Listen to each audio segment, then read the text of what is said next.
তিথি আজ এসেছে তার বান্ধবীর বোন প্রিয়তার বিয়েতে। তিথি বিয়ে বাড়িতে এত মানুষ দেখে তার বান্ধবী প্রেমাকে খুঁজে না পেয়ে কল দেয়।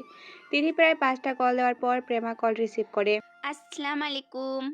কি রে ছেমড়ি, কই তুই? ওয়ালাইকুম আসসালাম। আমি তো পার্লারে। উফ, দাঁড়িয়ে থাকতে থাকতে আমার পা ব্যথা হয়ে যাচ্ছে রে। এখন আমি কি করব? আচ্ছা তুই এক কাজ কর, তুই আমার রুমে চলে যা। বাট আমি তো তোর রুমের লক জানি না।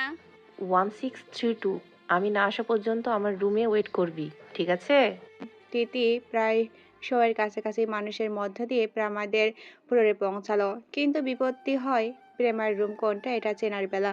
হারিয়ানা তিথি, দেখতে মাশাল্লাহ, বয়স 18, বাবা মারিফ আহমেদ 5 বছর আগে কার অ্যাক্সিডেন্টে মারা যান। মা Tania Mithu part time job করে, কর্ণের মধ্যে সংসার চালায়। বাড়ি ময়মনসিংহ, বাংলাদেশ। তিথিও টিউশন করায়, তবে নিজের খরচ চালানোর পর আর টাকা থাকে না। আয়ানা তিথির পর্দারত অবস্থার চোখ দুটি যা সবসময় উন্মত্ত থাকে, তার ভেতরে বুদ্ধিদীপ্ত এবং চঞ্চল মনকে প্রকাশ করে। মুখমণ্ডল সদ্য ফোটা পদ্মের ন্যায় লাবণ্যময়, আর সেই লাবণ্যর মাঝে যখন হাসি ফোটে তখন মনে হয় যেন পূর্ণিমার চাঁদ মেঘের আড়াল থেকে উকি দিয়েছে। সেই হাসি কেবল অধর প্রান্তে নয়, যেন সমস্ত অস্তিত্বে এক জ্যোতি ছড়ায়। এই পদার্থ তার ভিতরের সৌন্দর্য, আত্মবিশ্বাসকে আরো বাড়িয়ে তোলে। একবার কোনো সিদ্ধান্ত নিলে সেখান থেকে তাকে সরানো কঠিন। সে সহজে কারোর কাছে মাথা নত করে না এবং নিজের মতামত স্পষ্ট ও নির্ভুলে প্রকাশ করে। তাকে দূর থেকে দেখলে মনে হবে যেন সে এক শান্ত লাজুক প্রতিমা। তার পুরো শরীর আবৃত্তি, কেবল চোখ দুটি উন্মোদনা। কিন্তু যারা তাকে কাছ থেকে চেনে তারা জানে এই পর্দাশীল আবরণের আড়ালে লুকিয়ে আছে এক দুর্দান্ত চঞ্চল মন, যাকে দূর থেকে দেখলে মনে হবে যেন সে এক শান্ত লাজুক প্রতিমা। তার পুরো শরীর আবৃত তার পুরো শরীর আবৃত, কেবল চোখ দুটি উন্মুক্ত। কিন্তু যারা কাছ থেকে তাকে চেনে তারা জানে এই পর্দাশীল আবরণের আড়ালে লুকিয়ে আছে এক দুর্দান্ত চঞ্চল মন, যার দুষ্টমি মূলত বুদ্ধিদীপ্ত কৌতূহল, চটজলদি উত্তর এবং অপ্রত্যাশিত মজার কর্ম সীমাবদ্ধ। সে গম্ভীর পরিস্থিতিতেও হালকা মেজাজ ফিরিয়ে আনতে পারে। তার এই চঞ্চলতা তার জীবনবোধের প্রতীক। সে জীবনকে উপভোগ করাতে জানে এবং অন্যদের আনন্দ দিতে চায়। তিথি পাসওয়ার্ড দিয়ে রুমে ঢুকে। সে নিজের সংকোচ কাটিয়ে নিজের গা থেকে বোরকা, হিজাব, মেকআপ খুলে যেন আয়নার সামনে দাঁড়িয়ে নিজেকে একবার পরখ করতে যাবে, অমনি ওয়াশরুম থেকে বের হয় কাবির রহমান কায়নাত। কাবির কোনো নারীর অস্তিত্ব ঘরে আছে বলে এদিক ওদিক তাকিয়ে যা দেখে তার জন্য সে মোটেও প্রস্তুত ছিল না। ঘর লাগানো দৃষ্টিতে আরিয়ানা তিথিকে দেখতে থাকে, খালি গলায় সুর তোলে। ऐसे लहरा के तू रूबरू आ गई। ऐसे लहरा के तू रूबरू आ गई। धड़कने बेतहाशा तड़पने लगी। धड़कने बेतहाशा तड़पने लगी। तेरा ऐसा लगा, दर्द ऐसा जगा। तेरा ऐसा लगा, दर्द ऐसा जगा। चोट दिल पे वो खाई, मजा आ गई। मेरे रश के कमर, मेरे रश के कमर, तूने पहली नजर जब नजर से मिलाई, मजा आ गई। जोशी जोश में मेरी आरोशी में आके तू जो समाई, मजा आ गई। मेरे रश के कमर, तूने पहली नजर, मेरे रश के कमर, तूने पहली नजर जब नजर से मिलाई, मजा आ गई। নিজের দায়িত্বে বাকিটুকু শুনে নেবেন। কাবির রহমান কানায়াতের এই প্রথম কোনো নারী সত্তাকে দেখে হৃৎপিণ্ড বেপরোয়াভাবে কাঁপতে শুরু করলো। সে যেন চুম্বকের ন্যায় আরিয়ানা তিথির কাছে যেতে থাকে। তিথি এবার জ্ঞান হারানোর মতো অবস্থা। বিশাল বড় রুমটা, বেলকনির দিকে ছুটে যায় তিথি। ভাগর পরিহাস কাবির তিথির বেলকনির দিকে যাওয়া দেখে ক্লিপ দিয়ে ডোর লক করে দেয়। তিথি ভয়ে কান্না করে দেয়। কাবির নিষ্পলক চোখে তিথিকে দেখতে থাকে। করুণানন্দ কণ্ঠে তিথি বলে, আমাকে প্লিজ যেতে দিন। আপনি প্লিজ আমার দিকে এভাবে তাকাবেন না। এতে আমাদের কবিরা গুনাহ হবে, মনে খারাপ চিন্তাধারা আসবে। কাবির তিথির আকুল মাখা চাহনির কণ্ঠস্বর শুনে বলে, আমি যদি তোমাকে যেতে দেই, তাহলে তুমি কি আমাকে সারা জীবনের জন্য তোমার জীবনসঙ্গী হয়ে থাকতে দিবে, ফুলপরি? তিথি অবাক হয়। এই নামটা তো তার ছোটবেলার বন্ধু অদ্ভুত আসতে তাকে ডাকতো। এই লোকটা জানলো কিভাবে তার বাবা আর আঙ্কেল এই নামে ডাকতো? ওনারা মারা যাওয়ার পর আর কেউ এই নামে ডাকেনি। তিথির মা তিথিকে তিথু পাখি বলে ডাকে। কাবিরের ডাকে তিথির হুঁশ ফিরে। দ্রুত গতিতে তিথি নিজেকে আড়াল করে নিয়ে বাইরে বেরিয়ে আসে। কাবির যে তিথিকে এত মানুষের ভিড়ও চোখে চোখে রাখতো তা তিথি ঠিকই বুঝতে পারছে, তাই দুষ্টু বুদ্ধি বের করে। প্রমারে আমার আতলে চাঁদা হারাইয়া গেছে, এখন আমি কি করব? হ্যাঁ। প্রমা সত্যি চিন্তায় পড়ে যায়। একে তো তার বোন প্রিয়া বিদার কিছুক্ষণ পরে, এখন আবার তিথির ফোন হারাইছে। কি একটা ঝামেলা। আচ্ছা তুই দাঁড়া, আমি খুঁজে বের করছি। তিতির সাথে তার ফোন রয়েছে, কিন্তু চালাকি করে পালানোর পায়তারা করে বেরিয়ে যায় মেইন ডোর দিয়ে। গল্পের নায়ক কবির রহমান কায়নাত রেস্টুরেন্টে দ্য লাস্ট শপার স্মৃতির ছাপাইখানা, ইতালির মিলানে অবস্থিত। বেকার ইউনিভার্সিটি ম্যানেজমেন্টের জন্য ইউরোপের অন্যতম সেরা প্রজেক্ট বিশ্ববিদ্যালয়ে পড়াশোনা শেষ করে কবির একজন পলিম্যাথ বা বহুমুখী প্রতিভার অধিকারী। উচ্চশিক্ষার সুবাদে তিনি বাংলাদেশ ও ইংরেজি পাশাপাশি ফরাসি, ইতালি বা স্প্যানিশ ভাষায় অনর্গল কথা বলতে পারে। রেস্টুরেন্টে বিদেশি অতিথিদের সাথে তাদের ভাষায় কথা বলে তিনি সবাইকে চমকে দেন। খাবারের উচ্চতা, গড়পড়তা মানুষের চেয়ে কিছুটা বেশি, যা তাকে ভিড়ের মধ্যে আলাদা করে রাখে।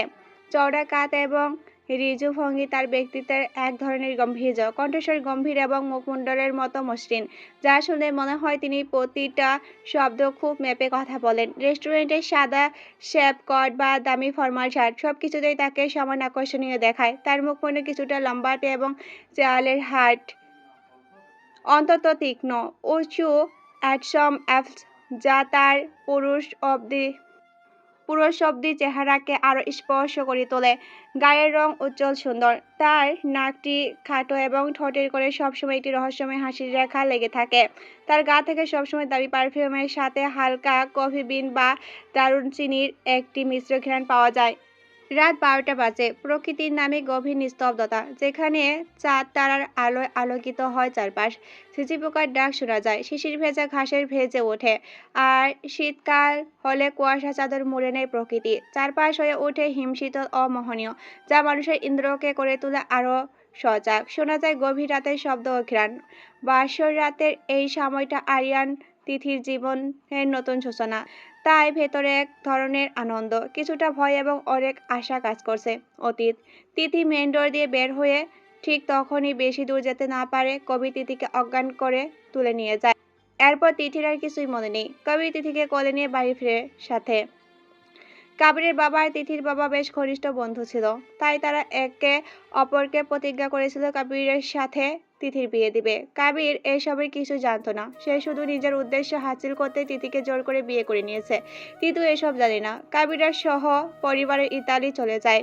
তখন কাবিরের বয়স 19 বছর। তিথির বাবার সাথে কাবিরের বাবা ইতালি বিজনেস ডিল করতে বাংলাদেশে আসে। তাদের শত্রু মিস্টার গিগার ষড়যন্ত্র করে তাদের দুজনকে রোড অ্যাক্সিডেন্ট করে মেরে ফেলে। কাবির এসব কিছু ধীরে ধীরে জানতে পারে, তাই সেও তার পরিকল্পনা মাফিক কাজ করতে শুরু করে দেয়। মিস্টার গিগার ইতালির একজন বিখ্যাত শেফ, তবে বিখ্যাত হওয়ার পিছনে অনেক বড় বড় মানুষের জীবন ত্যাগের মাধ্যমে অবদান হয়েছে। কাবিরকে তার মা হাফসা বেগম শেফ হতে নিজের সর্বস্ব দিয়ে বেঁচে থাকার আগ মুহূর্ত পর্যন্ত পাশে ছিলেন। হাফসা বেগমের ব্লাড ক্যান্সারে মারা যায়। কবির রহমান কায়নাত পুরোপুরি ভেঙে পড়ে তখন তানিয়া মিঠু হাত বাড়ায় স্নেহময় মায়ের জায়গা হয়ে। তবে তিনি কাবির আর তিথির আগে থেকে ঠিক হয়ে যাওয়া বিয়ের ব্যাপারে তখনও কিছু জানেনি। কাবির জানতো না তিথির মা হলো তানিয়া মিঠু।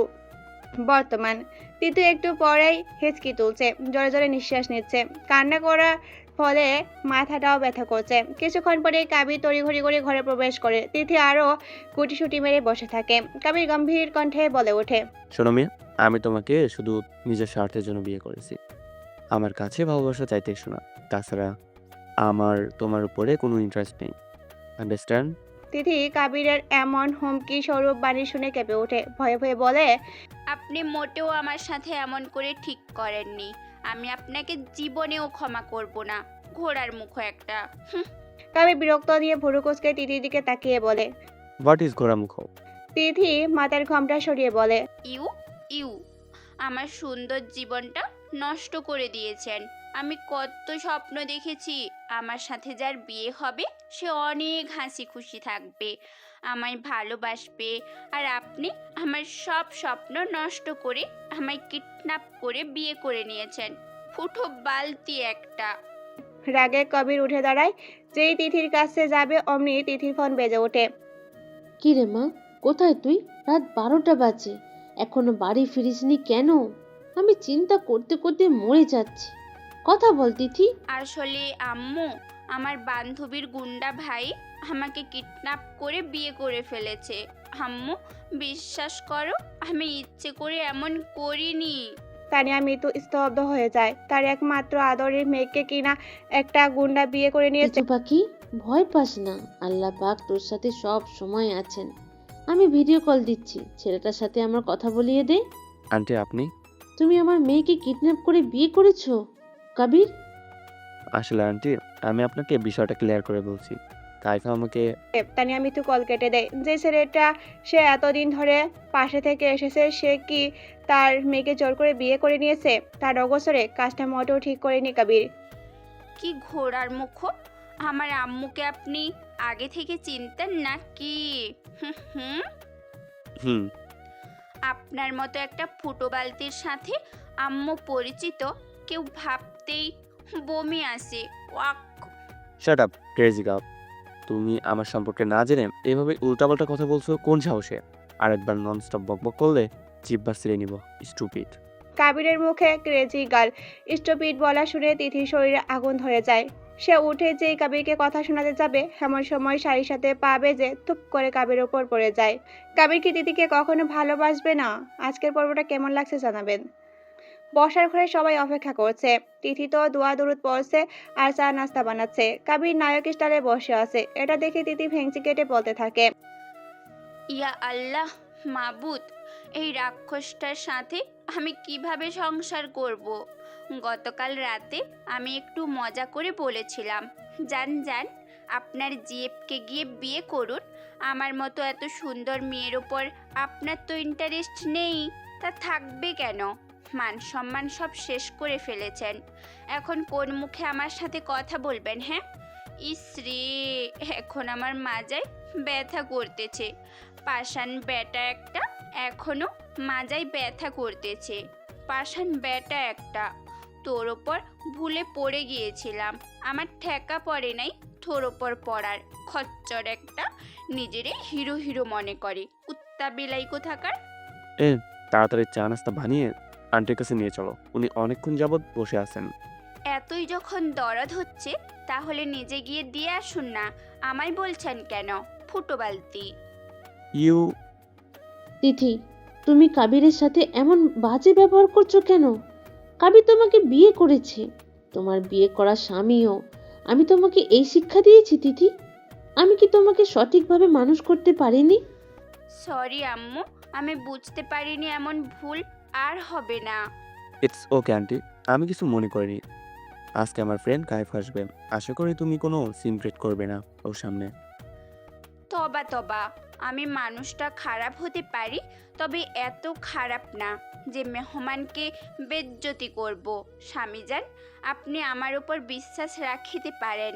আমি নিজের জীবন ত্যাগ করিয়া আপনার কাইফাকে সেবা করিয়াবো। মেল ও ড্রামাও শেষ হয়ে থাকলে এবার খাবারগুলো নিয়ে চলো। আমি ড্রামা করি, তাহলে আপনি কি করেন শুনি? আপনি সিনেমা, নেটফ্লিক্স করেন? কাবির গটগট করে তার নিজের ঘরে চলে যায়। শোন মা, কাবির অনেক ভালো একটা ছেলে। তোর বাবা আর কাবিরের বাবা ছিল বন্ধু, আবার বিজনেস পার্টনার। একটা ব্যবসায়িক কাজে যাওয়ার সময় ওনারা দুইজন কার অ্যাক্সিডেন্টে মারা যান। কাবিরের মা কাবির প্রিয়া প্রমাকে একাই ইতালিতে বড় করতে থাকেন। দুঃখের বিষয় হলো প্রায় কয়েক বছর পর উনিও দুনিয়া ছেড়ে চলে যান। তখন কাবির একাই তার নিজের ও বোনেদের পড়াশোনার খরচ চালাতো, বিভিন্ন রেস্টুরেন্টে সেফ হয়ে কাজ করত। তখন কাইফা নামের মেয়েটি তার সাহায্যের হাত বাড়ায় কাবিরের দিকে। ধীরে ধীরে কাবিরের হাতে সুস্বাদু খাবারের নাম ডাক ইতালির মিলান শহরের ব্যাপকভাবে বিস্তার লাভ করে। এখন সেই বিশ্ববিখ্যাত দ্য লাস্ট সাপার রেস্টুরেন্টটি পরিচালনা করে। এত কিছু করতে তার অনেক কাঠখড় পোড়াতে হয়েছে। এখন তোমার কাছে আমার অনুরোধ, কাবিরের সাথে তুমি ভালো ব্যবহার করবে।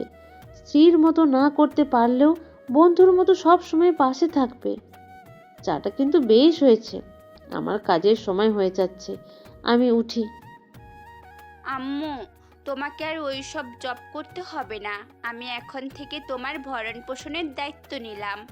না রে সোনা, আমার শরীরে যে পর্যন্ত শক্তি আছে আমি নিজের খরচ নিজেই বহন করব। যেদিন তুমি তোমার স্বপ্ন পূর্ণ করতে পারবে সেদিন থেকে আমি তোমার দায়িত্ব হব। এখন চলি আমি। তিথি সকালের নাস্তা করে আবার ঘুম দেয়। সেই ভুলেই গেছে তার যে কলেজে যেতে হবে। কিছুক্ষণ পর প্রেমা ঘরে আসে, দেখে তিথি খুব ইনোসেন্ট হয়ে ঘুমাচ্ছে। সে একাই কলেজে চলে যায়। সন্ধ্যাবেলা তিথি নিচে নেমে যা দেখে তার জন্য মোটেও প্রস্তুত ছিল না। কাবিরকে কাইফা টাইট করে জড়িয়ে ধরে আছে। তিথি দৌড়ে প্রেমার ঘরে যায়। হাঁপাতে হাঁপাতে প্রেমা বেডে বসে পড়ে। কি রে তিথি, পাগলার কুত্তার দৌড়ানি দিছে নাকি? ওই শালি, চুপচাপ আমার জন্য অনেক ঝাল দিয়ে নুডলস রান্না করে আন। আর একটা কথা বলবি, তোর মাথায় একটাও চুল থাকবে না। প্রেমা কিছুটা আন্দাজ করে দ্রুত গতিতে নিচে যায়। কাইফা এসেছে, সে কাবিরকে খুব ক্লোজে বসে আছে। কিছু না বলে কিচেনে গিয়ে নুডলস রান্না করতে শুরু করে। 1 ঘন্টা পর তিথি অতিরিক্ত ঝাল খেয়ে পাগলের মতো করছে। কাবির দ্রুত গতিতে তিথিকে টানতে টানতে বেডরুমে নিয়ে যায়। প্রেমাকে আসতে ইশারা মানা করে দেয়। প্রেমা বেচারি কি করবে ভেবে পায় না। তখন লিমন কল দেয় তাকে। ব্যাস, তার আর খুশি দেখে কে। কাবির তিথিকে ঘরে এনে ডোর লক করে দেয়। তিথি বেচারি ঝাল খেয়ে মর্মর অবস্থা। তার উপরে এই কাবিরের অদ্ভুত আচরণ, সব মিলিয়ে তার প্রচুর কান্না পাচ্ছে।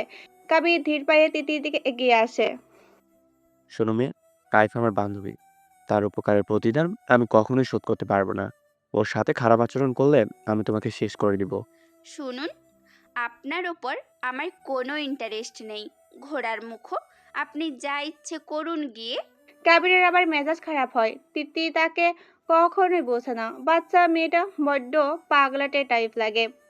এখন সরুন তো, আমার গোসল করতে হবে, নামাজ কালাম পড়তে হবে, পড়াশোনা করতে হবে, আপনার কাইফার সেবা যত্ন করতে হবে।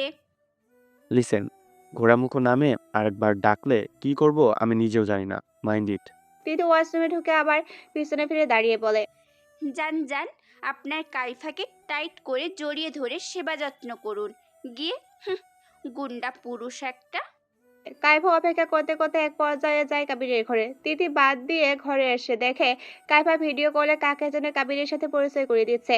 কাইফা আর কাবির তিথির উপস্থিতি বুঝতে পেরে কথা বলা অফ করে দেয়।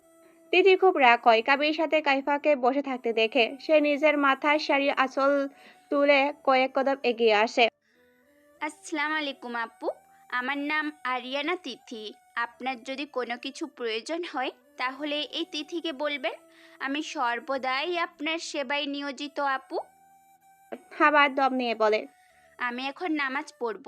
আপনারা কিছুক্ষণ সময়ের জন্য বাইরে যেতেন তাহলে খুশি হতাম। কাইফা হতদন্ত হয়ে বলে, কাবির, এই মেয়েটাকে তোমার করে কি করছে? তাছাড়া আমাকে কোন সাহসে ঘর থেকে বেরিয়ে যেতে বলছে? How dare you! কাবির শান্ত চোখে তিথির উদ্দেশ্যে বলে, তিথি, তুমি এখন থেকে আর আমার ঘরে আসবে না। প্রমার সাথে থাকবে। ওকে, নাও ইউ ক্যান গো। তিথি গালে হাত দিয়ে ছলছল নয়নে কাবিরের দিকে তাকিয়ে বলে, সরি আপু, আমাকে ক্ষমা করবেন। আমি আর আপনাদের ডিস্টার্ব করব না। তিথি দৌড়ে প্রেমের রুমে যায়। প্রেমা এখনো লিমনের সাথে কথা বলছে। তিথি নামাজে বসে পড়ে, হালের কাছে নিজের সকল দুঃখের কথা বলে। আল্লাহ, আমি তো এমন স্বামী চাইনি যে কিনা সরি আল্লাহ, আমি তো এমন স্বামী চাইনি যে কিনা আমি থাকা সত্ত্বেও অন্যের নারীর জন্য আমাকে ঘর থেকে বের করে দিবে। আমার ভীষণ কষ্ট হচ্ছে আল্লাহ। আমি এখানে থাকতে চাই না। আমাকে আমার আব্বুর কাছে নিয়ে চলো আল্লাহ। আমি নিজেকে পবিত্র রেখেছি আমার স্বামীর জন্য, আর সেই স্বামীর সামনে কিনা একটা মেয়ে থাপ্পড় মারলো, তবুও তিনি কিছুই বলল না। ইয়া রব্বুল আলামিন, আপনি নিশ্চয়ই এসব কিছু মধ্যে দিয়ে আমাকে পরীক্ষা নিচ্ছেন। আমি একটা হাদিসে পড়েছি, আপনি আপনার পছন্দের বান্দাদের কেউ বেশি বেশি পরীক্ষার মধ্যে ফেলেন। আমি আপনার অতি নগণ্য বান্দা। আপনি দয়া করে আমার ধৈর্য ধারণ করার তৌফিক দান করুন। প্রেমা তিথিকে জায়নামাজের ওপরে থাকতে দেখে দ্রুত এগিয়ে আসে। তিথি বোন আমার, কি হয়েছে কথা বল প্লিজ। তিথি, এই তিথি। কিছুক্ষণ পর ভাইয়া কিছু তো করো, তিথি চোখ খুলছে না কেন? নাটক করছে এইসব। শাট আপ কাইফা, তুমি বাসায় চলে যাও। ও কি কয়, কাইফার রাগে ফুসফুস করতে করতে চলে যায়। প্রমা, তুই ঘুমিয়ে পড়, আমি ওকে নিয়ে যাচ্ছি। কাবির নিজের রুমে তিথিকে নিয়ে আসে। তিথির মুখের দিকে কিছুটা ঝুঁকে খুব মনোযোগ দিয়ে গালের বা পাশে মেডিসিন লাগিয়ে দেয়। তিথি কাবিরকে এত কাছে দেখে মুগ্ধ হয়, মনে মনে বলে, তিথি তোর কপালে দেহি খুলে গেছে, এমন চাঁদের মতন জামাই পাইছস, তারপর আবার তোরে কত ভালোবাসে। তিথি মনোযোগ দিয়ে এইসব ভাবছিল, হঠাৎ কাবিরের গলার আওয়াজ আসতো, অর্থাৎ টাওয়ারের উঁচু নিচু অংশে টুপ করে চুমু খেয়ে বসে। কাবিরের হাত থেমে যায়, গভীর দৃষ্টি তিথির দিকে তাকিয়ে থাকে। তিথি আগে ভাগে হাত দিয়ে ঠোঁট ঢেকে নেয়। কাবির ঠাস করে থাপ্পড় দেয়, ফলে তিথির গালে পূর্ব থেকে আঘাতপ্রাপ্ত স্থানে আবার ব্যথা শুরু হয়। কাবির রাগান্বিত স্বরে বলে ওঠে, এই মেয়ে, তোমার তো দেখি অনেক সাহস। কি সমস্যা তোমার, হ্যাঁ? এভাবে আমার কাছে আসবে না কখনো, মাইন্ড ইট। তিথি নীরবে বলে, আপনি যখন আমাকে পছন্দই করেন না, তাহলে বিয়ে করলেন কেন? আমি কি আপনাকে বিয়ে করার জন্য মরে যাচ্ছিলাম? এতই যখন কাইফা আপুকে ভালোবাসেন, তাহলে আমায় কেন বিয়ে করলেন? তাকেই বিয়ে করতেন। আমাকে কি সরকারি জিনিস পাইছেন? যখন ইচ্ছে তখন শুধু থাপ্পড় মারেন। এটা বলার সাথে সাথেই কাবির তিথিকে আরো একটা থাপ্পড় মারে। রাত গভীর, বাইরে ঝড়ো বাতাসের শশর শব্দ ঘরের ভেতরে এক গোমরা অস্বস্তিত্ব তৈরি করে। জানলার পর্দাগুলো বাতাসের ঝটকায় অবাধ্য হয়ে উঠছে, যেন কোনো অশুভ সংকেত দিচ্ছে। ঘরের কোণে রাখা ল্যাম্পের হাড়োটা মাঝে মাঝে কেঁপে উঠছে, যার ফলে কাবিরের ছায়াটা দেওয়ালে এক বিশাল দানবের মতো দেখাচ্ছে। জানলার দিকে তাকিয়ে তার হাত দুটো মুঠোবস্ত, সে নিজের ভিতরে এক প্রচন্ড যুদ্ধের মধ্য দিয়ে যাচ্ছে। তিথি, কাল সকালে আমি তোমাকে তোমার বাড়িতে পাঠিয়ে দেওয়ার ব্যবস্থা করছি। থাপড় খেয়ে বিছানার এক কোণে বসেছিল। কথাটি শুনে তার সারা শরীর হিম হয়ে গেল। সে অস্পষ্ট স্বরেই বলল, মানে হঠাৎ এ কথাই কেন বললেন? আমি কি কোনো ভুল করেছি? বাতাসের শব্দ ঝাঁপিয়ে তার গালটা আজ খুব ভারী এবং ভাঙা শোনাচ্ছে। ভুল তুমি করনি তিথি, ভুলটা আমি করেছি। তোমাকে বিয়ে করাটা আমার একটা নিষ্ঠুর চাল ছিল। কাইফাকে আমার জীবন থেকে সরাতেই আমি তোমাকে ব্যবহার করেছি। আমি জানতাম না, আমি জানতাম না যে কাইফা মরতে বসেছে, ওর ব্রেইনে টিউমার হয়েছে। কাবির কণ্ঠে অপরাধবোধ স্পষ্ট ছিল। সে তিথির দিকে তাকাতেই পারছে না, কারণ সে জানে তিথির চোখে এখন কেবল তার জন্য ঘৃণার জল। এবার আর নিজেকে ধরে রাখতে পারল না। তার বুকটা কান্নার ঘরে নিস্তব্ধতা এবার আর ছেড়ে গেল। নিজেকে ধরে রাখতে পারলাম না। তাই বুক ফাটা কান্নায় ঘরের নিস্তব্ধতা ছিঁড়ে গেল। আপনি আপনি আমাকে কেবল একটা অস্ত্র হিসেবে ব্যবহার করলেন। আমার স্বপ্ন, আমার বিশ্বাস, সব কিছুর কোনো দাম নেই আপনার কাছে? কাইফা আপুর ব্রেন টিউমার হয়েছে বলে আপনি আমাকে জ্যান্ত কবর দিয়ে দিলেন। তিথি কান্নার শব্দে কাবিরের বুকটা মোচড় দিয়ে উঠল। সে জানলার গিরিটা শক্ত করে ধরল। তার মনে হচ্ছে সে কাইফাকে বাঁচতে গিয়ে নিজের আত্মসম্মানকে বিসর্জন দিচ্ছে। চিৎকার দিয়ে উঠল, কিন্তু সেই চিৎকারের রাগের চেয়ে বেশি ছিল নিজের উপর ঘৃণা। আমি কি করব তিথি? কাইফা আমাকে ভালোবেসে মরতে বসেছে। আমি যদি এখন তাকে বলি যে আমি অন্য একজনকে বিয়ে করেছি, তবে সে এই মুহূর্তেই মা তবে সে এক মুহূর্ত বাঁচবে না। আমি এই খুনের দায় নিতে পারবো না। কান্না ভেজা গলায় হিসকি তুলতে তুলতে বলল, আর আমার এই খুনের দায় কে নেবে? আপনি তো আমাকেও মেরে ফেললেন। কাইফা আপুকে মিথ্যে সুখ দিতে গিয়ে আপনি আমাকে যে বিষ দিলেন, তার কোনো ওষুধ আছে আপনার কাছে? বাইরে বাতাসের বেগ আরো বাড়লো। একটা পর্দা উড়ে এসে কাবিরের গায়ে আছড়ে পড়লো, যেন তাকে বন্দি করতে চাইছে। কাবির পর্দাটা সরিয়ে দিয়ে থপ করে একটা চেয়ারে বসে পড়লো। তার মাথাটা দুই হাতের তালুতে লুকানো। সে বুঝতে পারছে সে এক অন্তহীন অপরাধবোধের গহ্বরে তলিয়ে যাচ্ছে।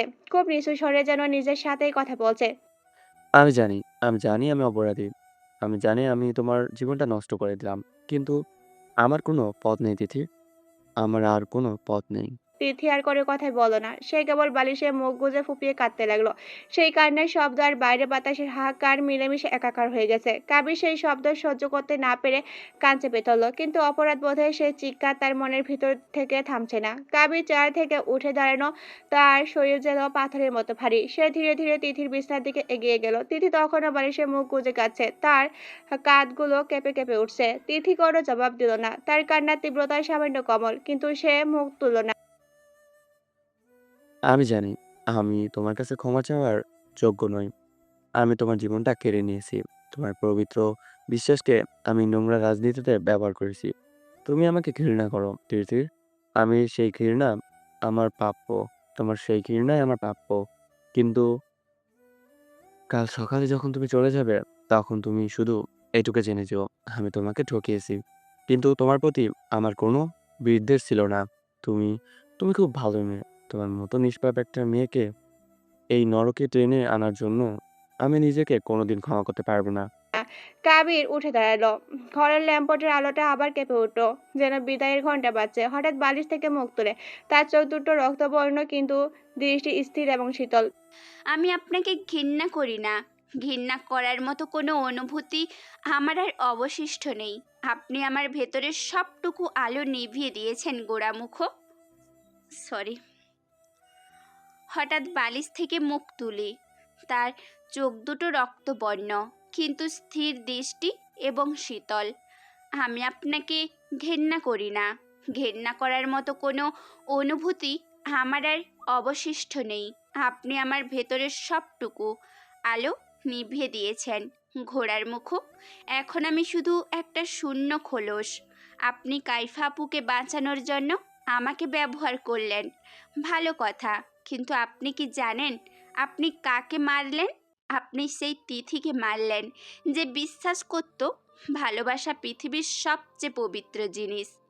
আপনি কাল সকালে আমাকে পাঠিয়ে দেবেন, বেশ, কিন্তু একটা কথা মনে রাখবেন, আপনার এই পাপের বোঝা শুধু আপনার একার নয়। কাইফা আপু যখন জানতে পারবেন, তখন তিনিও এই অপরাধের অংশীদার হবেন। আপনি তাকে বাঁচানোর জন্য যে মিথ্যা সুখের প্রাসাদ গড়লেন, সেই প্রাসাদ একদিন আপনার নিজের হাতেই ভেঙে পড়বে। তিথির কণ্ঠস্বর শান্ত, কিন্তু তার প্রতিটা শব্দ কাবিরের বুকে তীব্র তীরের মতো বিঁধল। কাবিরের মুখটা ফ্যাকাশে হয়ে গেল। তিথির এই শীতল যুক্তি নির্ভর আঘাত তার চিৎকারের চেয়েও বেশ যন্ত্রণাদায়ক। তিথি, তুমি? কাবিরে কাবিরকে থামিয়ে দিয়ে আবার বালিশে মুখ গুজে শুয়ে পড়ল, তার পিঠটা কাবিরের দিকে ফেরানো। তার কণ্ঠস্বর এবার আরো শান্ত, যেন সব আগেই শেষ হয়ে গেছে। যান, রাত অনেক হয়েছে, কালকের জন্য তৈরি হন। পরের আলো তখন পুরোপুরি ফতেনি। তিথির মাতা নেই, আমি তো। অ্যাপার্টমেন্টের ড্রয়িং রুমের সোফায় পাথরের মূর্তির মতো বসে আছে কাবির। তার চোখ লাল, সারা রাত নির্ঘুম কেটেছে। তানিয়া মিতুর দিকে সে তাকাতে পারছে না। তার মনে হচ্ছে সে শুধু তিথির জীবন নষ্ট করেনি, এই পরিবারের সম্মানও ধূলিসাৎ করেছে। তিথি তখনও তার ঘরে, দরজা বন্ধ। তানিয়া মিতু এক কাপ গরম চা নিয়ে কাবিরের সামনে রাখলেন। তার মুখে কোনো রাগ বা অভিযোগের চিহ্ন নেই, বরং এক গভীর বিষাদের ছোঁয়া। চাটা খাও বাবা। কাল রাতে যা হয়েছে তার জন্য তুমিও কম কষ্ট পাওনি। আমি আমি জানি না আন্টি, আমি কি বলবো। আমি আপনার সাথে, তিথির সাথে যা করেছি তার কোনো ক্ষমা হয় না। ক্ষমা ও অক্ষমার কথা পরে হবে। আমি শুধু জানতে চাই, তিথি তো কাল রাতে শুধু এইটুকু বলেছে যে তুমি তাকে আর রাখতে পারবে না। বাকিটা আমার অনুমান। কাইফা, কাইফার অসুস্থতার কথা কি সত্যি? হ্যাঁ আন্টি, সত্যি। ওর ব্রেন টিউমার লাস্ট স্টেজে। ডাক্তার আশা ছেড়ে দিয়েছেন। হায় আল্লাহ, এত বড় একটা মেয়ে, এত সুন্দর জীবন। হঠাৎ করে যেন বাঁধ ভেঙে গেল, কিন্তু কণ্ঠে ভালোবাসার বদলে ছিল এক গভীর কৃতজ্ঞতার ভার। আমি আমি কাইফাকে ভালোবাসি না আন্টি। কিন্তু আমার যখন খারাপ সময় চলছিল, যখন আমার সব শেষ হয়ে গেছিল, তখন কাইফাই আমাকে টাকা দিয়ে সাহায্য করেছিল। সে আমার জীবন বাঁচিয়েছিল। সে ঋণ আমি কোনোদিনও শোধ করতে পারবো না। এখন যখন ওর হাতে আর বেশি সময় নেই, তখন আমি ওকে একা ফেলে যেতে পারি না। আমি ভেবেছিলাম তিথিকে বিয়ে করে আমি কাইফাকে আমার জীবন থেকে সরিয়ে দিব, যাতে ও আমাকে ভুলে যেতে পারে। কিন্তু যখন জানলাম ও মরতে বসেছে, তখন আমার মনে হলো আমি যদি এখন ওকে বলি, যে আমি অন্য কাউকে বিয়ে করেছি, তবে ও হয়তো এসব সহ্য করতে পারবে না। আমি ওকে এই শেষ আঘাতটা দিতে পারবো না। কাবিরের কাঁধে হাত রাখলেন, তার চোখে জল কিন্তু কণ্ঠে কোনো অভিযোগ নেই। আমি বুঝতে পারছি বাবা, তুমি ভালোবাসার ঋণ শোধ করছো না, তুমি কৃতজ্ঞতার ঋণ শোধ করছো। কাইফা কাইফা তোমার খারাপ সময়ে পাশে ছিল, আর তুমি এখন তার শেষ সময়ে পাশে থাকতে চাইছো। এটা ভালোবাসা না হলেও এর চেয়েও বড় কিছু। এটা মানবিকতা। আশ্চর্য হলে আশ্চর্য হয়ে তানিয়া মিঠুর দিকে তাকালো। সে আশা করেছিল কঠিন তিরস্কার, কিন্তু পেল এক অপ্রত্যাশিত সহানুভূতি। আন্টি, আপনি আপনি আমাকে ভুল বুঝছেন না? ভুল বুঝবো কেন? আমি তো মা। আমি জানি মানুষ যখন ঋণী হয় তখন সে কি করতে পারে। তাছাড়া আমি তোমার বিপদে সামান্য ভরসা জোগাতে পেরেছিলাম, বাকিটা তুমি করেছিলে। তুমি তিথিকে ব্যবহার করেছো, এটা ঠিক, কিন্তু তুমি তো কাইফার প্রতি তোমার দায়িত্ববোধ থেকে সাহায্য করতে চাচ্ছ। তোমার কোনো উদ্দেশ্য খারাপ ছিল না বাবা, পরিস্থিতি তোমাকে খারাপ বানিয়েছে। তানিয়া মিঠু কিছুক্ষণ চুপ করে রইল, যেন নিজের ভিতরের কষ্ট সামনে নিচ্ছেন। ড্রয়িং রুমের নিস্তব্ধতা ভেঙে শুধু বাইরের পাখির ডাক শোনা যাচ্ছে। তিথির জন্য আমার কষ্ট হচ্ছে, কিন্তু তিথি চঞ্চল তবে শক্ত মেয়ে, ও সামলে নেবে। আমি জানি তোমার পক্ষে এখন কাইফাকে ছেড়ে তিথিকে গ্রহণ করা সম্ভব নয়, আর তিথিও সেই মিথ্যা সম্পর্কের ঘরে ফিরতে চাইবে না। আন্টি, আমি তিথির সাথে অনেক খাবার আন্টি, আমি তিথির সাথে অনেক খারাপ ব্যবহার করেছি, অনেক অন্যায় করেছি। আমি তিথির সব দায়িত্ব নেব, ওর পড়াশোনা, ওর ভবিষ্যৎ। না বাবা, তিথিকে তার নিজের জীবন গড়তে দাও। তুমি শুধু এইটুকুই নিশ্চিন্ত থাকো যে কাইফা যেন দিন শেষে তুমি শুধু এইটুকু নিশ্চিন্ত করো যে কাইফা যেন শেষ দিনগুলোতে শান্তিতে কাটাতে পারে, আর তিথিকে তার প্রাপ্য সম্মান দাও। আমার আর কিছু লাগবে না। তুমি যাও বাবা, কাইফার কাছে যাও। চোপায় বসা থেকে উঠে দাঁড়ালো, তার চোখ দুটো কৃতজ্ঞতায় ছলছল করছে। এই প্রথম সে নিজের অপরাধের ভার কিছুটা হালকা অনুভব করলো, যদিও সেই ভার পুরোপুরি কমেনি। আমি আমি আপনাদের কাছে চিরঋণী থাকবো আন্টি। সুখে থাকো বাবা, এটাই আমার আল্লাহর কাছে চাওয়া। কাবির মাথা নিচু করে ঘর থেকে বেরিয়ে গেল। ড্রয়িং রুমের দরজা বন্ধ হওয়ার পর তানিয়া মিঠু চোখ বন্ধ করে চোপায় হেলান দিলেন। তার চোখে জল, কিন্তু মুখে এক অদ্ভুত প্রশান্তি। তিনি জানেন তিনি সঠিক সিদ্ধান্ত নিয়েছেন। কয়েক বছর পর সময় তার নিজস্ব গতিতে চলে যায়। যেই ঝড় রাতের পর অনেক জল গড়িয়ে পড়েছে, সেই ঝড় রাতের পর অনেক জল গড়িয়ে পড়েছে। তিথি তার মায়ের কাছে ফিরে এসেছিল। প্রথম দিকে তার জীবনটা ছিল এক শূন্য মরুভূমির মতো, কিন্তু ধীরে ধীরে সে নিজেকে গুছিয়ে নিয়েছে। এখন সে ঢাকা বিশ্ববিদ্যালয়ের কেন্দ্রীয় লাইব্রেরিতে বসে আছে, সামনে বইয়ের স্কোপ। তার চোখে এখন আর জল নেই, হাসে এক স্থির লক্ষ্য, ঢাকা মেডিকেল কলেজে ভর্তি হওয়া। অন্যদিকে কাবিরের জীবন ছিল এক আপাত শান্ত সমুদ্রের মতো, যার গভীরে লুকিয়ে ছিল এক তীব্র ঝড়। হাসপাতালে থাকা কাইফার পাশে সে বসেছিল, কিন্তু সেই কথাটা ছিল এক কৃতজ্ঞতার বোঝা, ভালোবাসার বাঁধন নয়। কাইফা সুস্থ ছিল, কিন্তু তার নাটক চলতেই থাকলো। কাবির তার প্রতি যত্নশীল ছিল, কিন্তু তার মনের গভীরে তিথির স্মৃতি এক তীক্ষ্ণ কাঁটার মতো বিঁধে থাকতো। তিথির শান্ত শীতল চোখ দুটো তাকে প্রতিনিয়ত তাড়া করত। তিথির চঞ্চল কথাবার্তা প্রায় মনে পড়তো। এই কয়েক বছরে ইটালি আর বাংলাদেশে যাওয়া আসা তার লেগেই থাকতো। প্রেমা বিশ্ববিদ্যালয়ে ভর্তি পরীক্ষা প্রস্তুতি নিচ্ছে। কাবিরের মনে একটা সন্দেহ অনেকদিন ধরে ঘুরপাক খাচ্ছিল। কাইফার অসুস্থতা নিয়ে তার মনে এক গভীর দ্বিধা, যা সে তার দুয়া বা অন্তর্দৃষ্টি বলতো কাজ করতো। এত বছর ধরে একজন মানুষ ব্রেন টিউমার নিয়ে কিভাবে এত স্বাভাবিক থাকতে পারে? এই সন্দেহ দূর করার জন্য কাবির গোপনে একজন লোককে নিয়োগ করে। তার কাজ ছিল কাইফার চিকিৎসার সাথে যুক্ত ডাক্তারদের কাছ থেকে সব তথ্য বের করা। কয়েক সপ্তাহ পর সেই লোক কাবিরের হাতে একটি ফাইল তুলে দিল।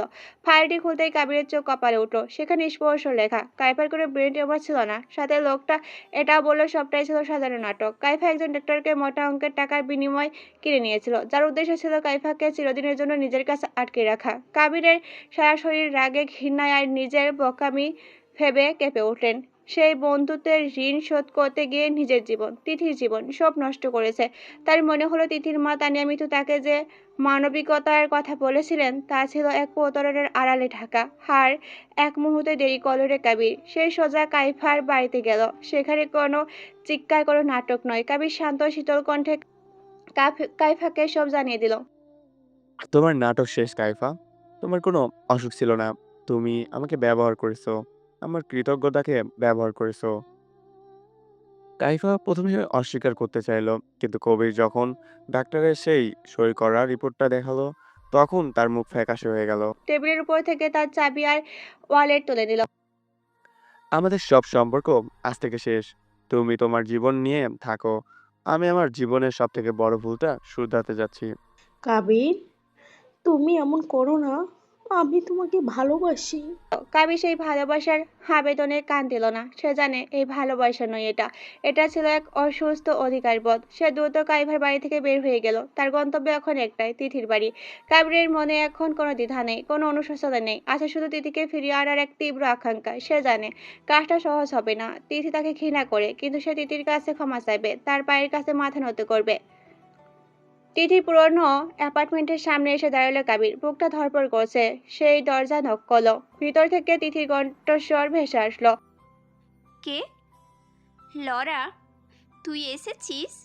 দরজাটা খুলে গেল। তিথি আর প্রতিবেশী মেয়ে লড়া ভেবে দরজা খুলে দিল, কিন্তু দরজার ওপাশে যাকে দেখলো তাতে তার চোখ দুটো বড় বড় হয়ে গেল। তার ঠোঁটের কোণে আসা হাসিটা মুহূর্তে মিলিয়ে গেল। তার চোখ অবিশ্বাস, বিস্ময় আর এক চিলতে পুরনো যন্ত্রণার ছাপ। দরজার ওপাশে দাঁড়িয়ে আছে কবির। আপনি? তিথি, দরজার সামনে দাঁড়িয়ে থাকা মানুষকে দেখে তিথির শরীরটা মুহূর্তে শক্ত হয়ে গেল। এত বছর পরও কিছু মানুষ থাকে যাদের উপস্থিতি বুকের ভিতর লুকিয়ে থাকা সব পুরনো ক্ষতকে একসাথে জাগিয়ে তোলে। কাবি ঠিক তেমনই একজন। তিথি এক মুহূর্তে কিছু বলে না, শুধু তাকিয়ে রইল। তার চোখে কোনো আবেগ নেই, না ভালোবাসা না ঘৃণা, আছে শুধু এক গভীর ঠান্ডা দ্রুত। কাবি ধীরে বলল। তিথি, আমি ভিতরে আসতে পারি? তিথি চোখ নামিয়ে নিল। না, আপনি এখানেই বলুন। ঠিক তখনই ভিতর থেকে আরেকটি কণ্ঠ ভেসে আসলো। কে রে তিথি, দরজা কে? এই কণ্ঠটা কাবিরের বুকের ভেতরটা কাঁপিয়ে দিল। বহুদিন পর শোনা সেই কণ্ঠ, তানিয়া মিঠু। তিথি একটু জোরেই বলল। আম্মু, তুমি আসো একটু। কয়েক সেকেন্ড পর দরজার সামনে এসে দাঁড়ালো তানিয়া মিঠু। সামনে তাকাতেই তিনি থমকে গেলেন। চোখের চশমাটা ঠিক করে কাবিরের মুখের দিকে তাকালেন বারবার, যেন বিশ্বাস করতে পারছে না। কাবির, তুমি এখানে? কাবির মাথা নিচু করলো। জি আন্টি। এক অদ্ভুত নীরবতা নেমে এলো। তানিয়া মিঠুর চোখে বিস্ময় আর কণ্ঠ কষ্ট, সতর্কতা একসাথে ফুটে উঠল। তিনি ধীরেই বললেন। ভেতরে আসো। তিনি সঙ্গে সঙ্গে প্রতিবাদ করলেন। আম্মু, তানিয়া মিঠু শান্ত গলায় বললেন। তুইও ভেতরে আয়, কথা বলার আছে। ঘরের ভিতরে নীরব যুদ্ধ। ড্রয়িং রুমে বসতেই কাবির উঠে দাঁড়ালো। এক মুহূর্তে বসার সাহস পেল না সে। তার চোখ ভিজে আসছে, কিন্তু সে চোখ তুলতে পারছে না। হঠাৎ সে মেঝেতে বসে পড়ল। তিথি আটকে উঠল। আপনি এটা কি করছেন? কাবির কাঁপা কাঁপা গলায় বলল। আমি ক্ষমা চাইতে এসেছি, আপনাদের দুজনের কাছেই। সে মাথা নিচু করে বলল। আন্টি, আমি আপনাদের বিশ্বাস ভেঙেছি, তিথির জীবন নষ্ট করেছি। নিজের ভুল, নিজের দুর্বলতা আর মিথ্যা দয়ার বোঝায় আমি সব থেকে বড় পাপটা করেছি। তানিয়া মিঠু কিছুক্ষণ চুপ করে থাকলেন, তারপর বললেন। উঠো, আল্লাহর সামনে মাথা নত করা যায়, মানুষের সামনে নয়। আমি কাবির উঠে জানি দাঁড়ালো। ক্ষমা পাওয়ার যোগ্য নই, তবুও এসেছি, কারণ সারা জীবন এই অপরাধ নিয়ে বাঁচতে পারবো না। তিথি কঠিন গলায় বলল। ক্ষমা চাইলে সব ঠিক হয়ে যায় না। কাবির চোখ তুলে তাকাল। জানি আমি কিছুই দাবি করতে আসিনি, শুধু একটা সুযোগ চাই নিজেকে প্রমাণ করার। তানিয়া মিঠু গভীরভাবে কাবিরের দিকে তাকালেন। সুযোগ সবাই চায় কাবির, কিন্তু সব সুযোগের দাম থাকে। কাবির মাথা নত করে বলল। আপনি যা বলবেন আমি তা মেনে নেব। তানিয়া মিঠু কণ্ঠ এবার কঠিন হলো। যদি আবার কখনো আমার মেয়ের জীবনে ঢুকতে চাও, তাহলে শুধু কথায় নয়, কাজে প্রমাণ দিতে হবে। তিনি এক এক করে বললেন। নামাজি হতে হবে, পরহেজগার হতে হবে, নিজের চরিত্র, সিদ্ধান্ত আর দায়িত্বে গায়রত থাকতে হবে। কোনো নারীর আবেগ নিয়ে খেলবে না, কখনো না। ঘরটা নিস্তব্ধ। কাবির দৃঢ় কণ্ঠে বলল। আমি মেনে নিচ্ছি সবকিছুই। তিথি বিস্মিত হয়ে তাকালো। আপনি জানেন এসব মানে কি? কাবির শান্তভাবে বলল। জানি, আর তাই তো চাই। আরও একটি শর্ত, তানিয়া মিঠু একটু থেমে বলল। আর একটা কথা। তিথি এখন নিজের ভবিষ্যৎ নিয়ে লড়ছে। সে ঢাকা মেডিকেলে ভর্তি হতে চায়। কাবির সঙ্গে সঙ্গে বলল। আমি জানি। কয়েক সপ্তাহ পর তুমি আবার ইতালি চলে যাবে, তাই তো? কাবির মাথা নাড়ালো। জি, মিস্টার ডিগার সাথে মিটিং আছে। তানিয়া মিঠু তিথির দিকে তাকালেন। তিথি যদি চায় সে তোমার সঙ্গে যেতে পারে, পড়াশোনার পরিবেশ বদলাবে, কিন্তু কোনো চাপ থাকবে না। তিথি সঙ্গে সঙ্গে বলল। আম্মু আমি তানিয়া মিতু হাত তুলে থামালেন। সিদ্ধান্ত তোর, আমি শুধু দরজাটা খুলে রাখছি। সে রাতে তিথি ঘুমাতে পারল না। কাবিরের চোখের অনুতাপ, তানিয়া মিতুর কথাগুলো সব মিলিয়ে বুকের ভিতরে এক অদ্ভুত ঝড়। সে জানে কাবির তাকে ভেঙেছে, কিন্তু সে এটাও দেখেছে কাবির আর আগের মানুষটা নেই। ভোরের আজানে তিথির চোখ ভিজে উঠল। সে ফিসফিস করে বলল। আল্লাহ আমাকে সঠিক পথটা দেখাও। কয়েকদিন পর কাবির বিদায় নিতে এলো। এবার সে দরজার বাইরে দাঁড়িয়ে থাকলো। কোনো দাবি নেই, কোনো আবদার নেই। তিথি দরজা খুলে বলল। আপনি সত্যি বদলাতে চাইলে বদলান নিজের জন্য। কাবির হালকা হাসলো। তুমি না এলেও আমি বদলাবো। থেমে বলল। কিন্তু যদি কোনোদিন আমার সঙ্গে হাঁটতে চাও, আমি অপেক্ষা করব, জোর করব না। তিথি কোনো উত্তর দিল না। কাবির চলে গেল। দরজা বন্ধ করার সময় তিথির চোখে এক ফোঁটা জল গড়িয়ে পড়ল। এই জল কষ্টের নাকি নতুন শুরুর সে নিজেও জানে না। ইতালি মিলনের রাতগুলো আলোয় ভরা। ঝলমলে রাস্তার দুই পাশে দামি শোরুম, ক্যাফে আর রেস্টুরেন্টে। সে আলোর মাঝখানে দাঁড়িয়ে আছে এক অভিজাত নাম, দ্য লেস চোপার। রেস্টুরেন্টের ভিতরে আজও ভিড়, বিদেশি কণ্ঠ, হালকা জজ মিউজিক, কাছের জানলায় শহরের আলো, সব মিলে নিখুঁত এক দৃশ্য। কিন্তু এই নিখুঁততার মাঝে একজন মানুষ একা দাঁড়িয়ে আছে, কবির। সে রেস্টুরেন্টের ভিতরে ঢুকে চারপাশে তাকালো। কর্মীরা তাকে সম্মান দিয়ে সালাম দিল। সবাই জানে এই রেস্টুরেন্ট শুধু ব্যবসা নয়, কাবিরের স্বপ্ন। তবু আজ তার চোখে কোনো তৃপ্তি নেই। একজন সফল মানুষের নৃশংসতা। অফিসে ঢুকে কাবির কর্ডটা খুলে চেয়ারে রাখলো। দেয়ালে ঝোলানো সার্টিফিকেটটা, বিজনেস অ্যাওয়ার্ড সবই আছে, অথচ বুকের ভেতরটা ফাঁকা। তার ফোনের স্ক্রিনে ঢোকার সময় দেখা যাচ্ছে। সে জানে এই সময়টা তিথি পড়ার টেবিলে বসে আছে। কবির, হঠাৎ মনে পড়ে যায়, সাফল্য তখনই অর্থবহ যখন কাউকে নিয়ে ভাগ করা যায়। এই কথা সে আগে কখনো গুরুত্ব দেয়নি। রেস্টুরেন্ট বন্ধ হওয়ার পর মিস্টার গিগার এসে বললেন। Business is booming. Kabir, Milan loves you. Kabir হালকা হাসলো। Maybe, but I am still searching myself. Mister Giger কপিতে চুমুক দিয়ে বললেন। You have changed before you said expansion. Now you says place. Because I lost it once. Mister is still taking about her. Kabir মাথা নাড়ল। Not thinking, praying. Mister গিগার আর প্রশ্ন করলেন না। তিথিরা ময়মনসিংহ থেকে ঢাকায় শিফট হয়েছে। ঢাকায় সকাল মানেই তিথির ব্যস্ততা, মেডিকেল ভর্তি, পরীক্ষার প্রস্তুতি আর জীবনের একমাত্র লক্ষ্য। আয়নায় তাকিয়ে সে নিজেকে চিনতে পারে না। এই মেয়েটা আর সেই ভেঙে পড়া তিথি নয়। তানিয়া মিতু চা নিয়ে এসে বললেন। চোখে আগুন দেখছি। তিথি হালকা হেসে বলল। স্বপ্ন পড়লে আগুন লাগে আম্মু। ইতালির মিলানে কাবির এখন নিয়মিত নামাজ পড়ে। রেস্টুরেন্টের ব্যস্ততার মাঝেও যে সময় বের করে তার কর্মীরা প্রথমে অবাক হলো, এখন অভ্যস্ত। রাতে নামাজ শেষে সে দোয়া হে করে। আল্লাহ, আমি যা ভেঙেছি তা যদি আমার হাত দিয়ে নাই জোড়া লাগে, অন্তত তাকে শক্ত করে দিন। নীরব খবর আদায় প্রদান। তিথি আর কবির সরাসরি কথা বলে না, কিন্তু তানিয়া মিঠু মাঝে মধ্যে খবর দেন। আজ ভালো পড়েছে। আজ একটু মন খারাপ ছিল। এই ছোট ছোট লাইনের জন্য কবির পুরো দিন চালিয়ে নেয়। একদিন তিথির ফোনে একটা মেসেজ আসে। মিনালে আজ খুব ঠান্ডা, তুমি যেন অসুস্থ না হও। এই প্রথম। নাম নেই, অভিযোগ নেই। কবির চোখ বন্ধ করে বসে পড়ে। পরীক্ষার আগে রাতে তিথি রাতে কলম রেখে উদাস ভঙ্গিতে মনে মনে আমি বলে। যদি ঢাকা মেডিকেলে চান্স পাওয়ার সাথে সাথে আপনাকেও পেয়ে যেতাম, কতই না ভালো হতো। মিলন কাবির সেই রাতে রেস্টুরেন্টে যায়নি। সে মসজিদে বসেছিল ততক্ষণ। একই সময় দুই দোয়া, একই সময়ে। ঢাকা এক মেয়ে কলম হাতে নিয়ে চোখ বন্ধ করেছে। মিলানে এক পুরুষ সিজদার মাথা রেখেছে। দুজনের দোয়া আলাদা, কিন্তু অনুভূতি এক। রাত গভীর হলে কাবির রেস্টুরেন্টের সাথে দাঁড়ায়। মিলনের আলো ঝলমল করছে। সে জানে সে সফল, সে প্রতিষ্ঠিত, কিন্তু তার জীবনে সবচেয়ে বড় পরীক্ষাটা এখন বাকি। তিথিকে জেতা নয়, নিজেকে যোগ্য প্রমাণ করা। আর সেই যাত্রা এখনো শেষ হয়নি। কয়েক মাস পর ঢাকার আকাশটা সেদিন অদ্ভুতভাবে পরিষ্কার ছিল। বর্ষার পরেই নীল, যেন অনেক দিনের জমে থাকা ভাব ধুয়ে গেছে। শাহজালাল বিমানবন্দরের বাইরে দাঁড়িয়ে কাবির গভীর শ্বাস নিল। দেশে ফেরা মানে শুধু মাটিতে পা রাখা নয়, পুরনো ফুল, পুরনো স্মৃতি আর অসমাপ্ত কথার মুখোমুখি হওয়া। কেউ কাউকে জানেনি, কোনো আত্মীয় না, কোনো বন্ধু না। সে সোজা গেল তিথির বাড়িতে। পুরনো সেই অ্যাপার্টমেন্ট, রং কিছুটা ফিকে, কিন্তু স্মৃতিগুলো এখনো তাজা। কাবির দরজায় নক করলো। ভিতর থেকে তিথির কণ্ঠ। আম্মু, আমি দেখি। দরজা খুলতেই তিথি থমকে গেল। কয়েক মাসে সে বদলে গেছে। চোখে আত্মবিশ্বাস, মুখে পরিণতির ছাপ, সাদা ওড়নাটা কাঁধে, মাথায় সুন্দরভাবে জড়ানো, আর দরজার সামনে দাঁড়িয়ে থাকা মানুষটা বদলে গেছে, আরো শান্ত, আরো স্থির। তিথি ধীরে ধীরে বলল। আপনি দেশে? কবির মাথা নাড়ালো। আজই এসেছি, প্রথমেই এখানে এলাম। এক মুহূর্ত নীরবতা। তারপর তিথি দরজায় একটু ঘুরে বলল, ভেতরে আসুন। এই ভিতরে আসুন। এর মধ্যে কোনো আবেগ ছিল না, কিন্তু অস্বীকারও ছিল না। তানিয়া মিতু কবিরকে দেখে স্থির হয়ে গেলেন। তুমি সত্যিই ফিরে এসেছো? কবির মাথা নিচু করে বলল।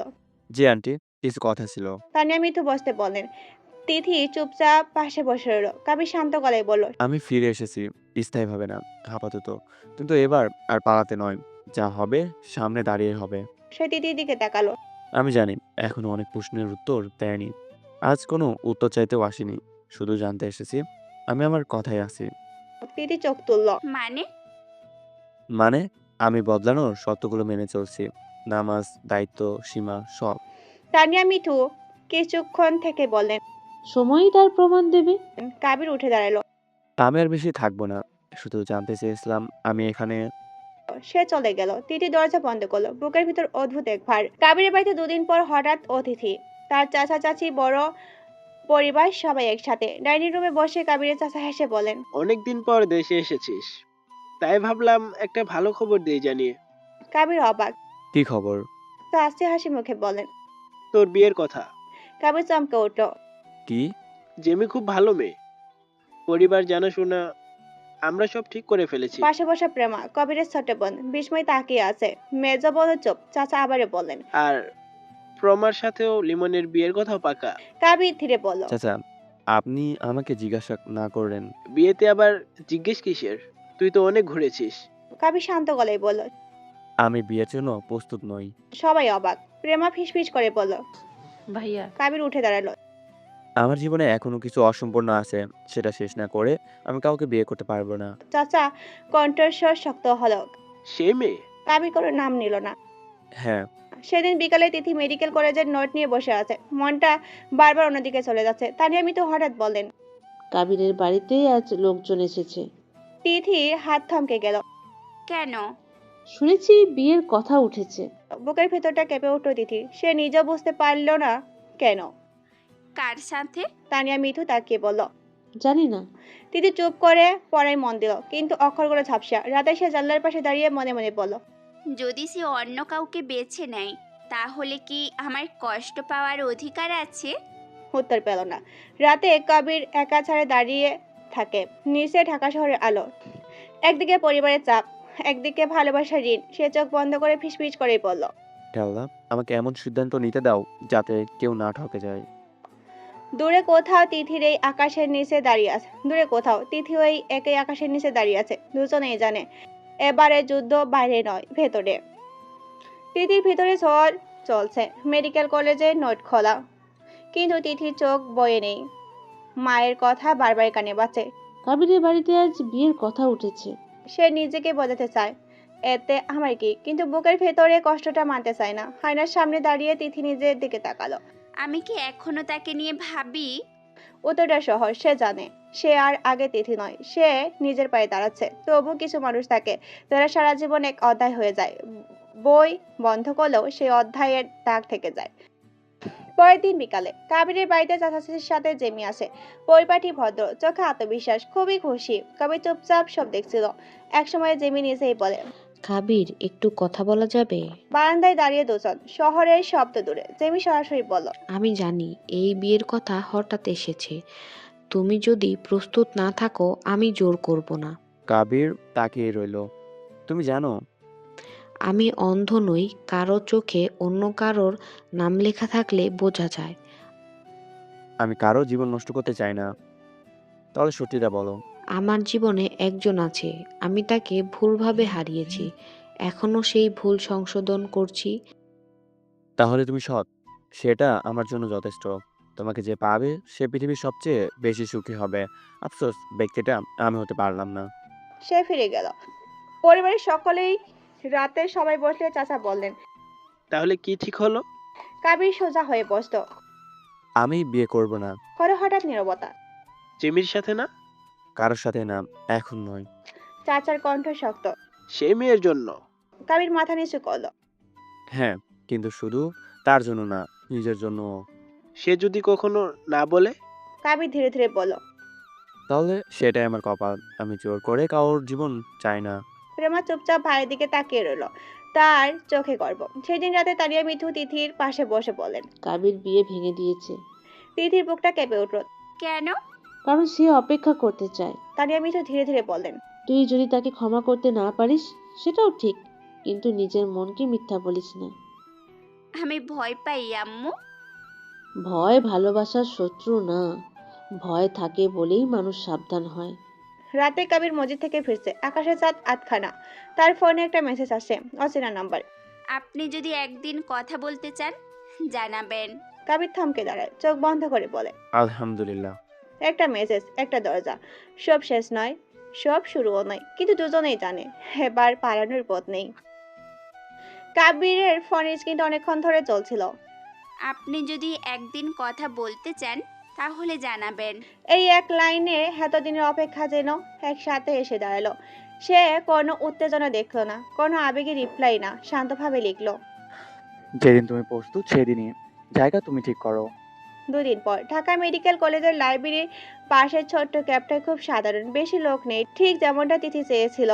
সেখানে কথা বলা যায়, নাটক হয় না। তিথি আগে এসেছে, কালো বোরকা, হিজাব, নেকাব, সাদা অ্যাপ্রন গায়ে। দেহের কোনো অংশ দেখা যাচ্ছে না, শুধু চোখ দুটো ছাড়া। কাঁধে ব্যাগ, হাতে কফির কাপ, কিন্তু ঠোঁটে ছয়নি। কবির ঢুকতেই তার চোখ এক মুহূর্তের জন্য উঠল, তারপর আবার নামালো। সে বসে পড়ল। কিছুক্ষণ কেউ কিছু বলল না। এই নীরবতা ছিল সবচেয়ে কঠিন। তিথি প্রথম কথা বলেন। আপনি কেন এসেছিলেন সেদিন হঠাৎ? কবির সরাসরি উত্তর দিল। কারণ পালিয়ে পালিয়ে আমি ক্লান্ত, আর তোমাকে না জানিয়ে সামনে এগোনোটা অন্যায়। তিথি তাকিয়ে রইল। আপনি জানেন আমি এখন কি নিয়ে ভয় পাই? জানি না, কিন্তু জানতে চাই। তিথি ধীরে ধীরে বলল। আমি আবার ভেঙে পড়তে ভয় পাই, আবার বিশ্বাস করে যদি হারাই আমি আর নিজেকে গোছাতে পারবো না। কবির মাথা নাড়ালো। এই ভয়টা তোমার থাকা উচিত, আমি সেটা কেড়ে নিতে আসিনি। কবির গভীর শ্বাস নিল। আমি তোমার সাথে সবচেয়ে বড় অন্যায়টা করেছি, সিদ্ধান্ত একা নিয়ে, তোমার জীবন, তোমার মতামত সব উপেক্ষা করে। তার গলা ভারী হলো। আমি সেদিন ভালো মানুষ হতে চাইনি, শুধু দায়িত্বশীল শাস্তি চেয়েছিলাম। তিথির চোখ ভিজে উঠল। আর আমি তখন বিশ্বাস করেছিলাম আপনি আমাকে ছেড়ে গেলেও অন্তত সত্য বলবেন। কাবির চোখ নামালো। আমি পারিনি। অনেকক্ষণ পর তিথি বলল। আমি একটা কথা পরিষ্কার করে বলি। কাবির তাকালো। আমি এখন কোনো সম্পর্কে ফিরতে চাই না, বন্ধুত্বও না, আশ্বাসও না। কবির শান্তভাবে বলল। ঠিক আছে, কিন্তু কবির থামলো। যদি কখনো অনেক পরে আমি আবার কাউকে ভাবি, তখন আমি এমন একজন মানুষ চাই যে আমাকে বাঁচাতে আসবে না, পাশে হাঁটবে।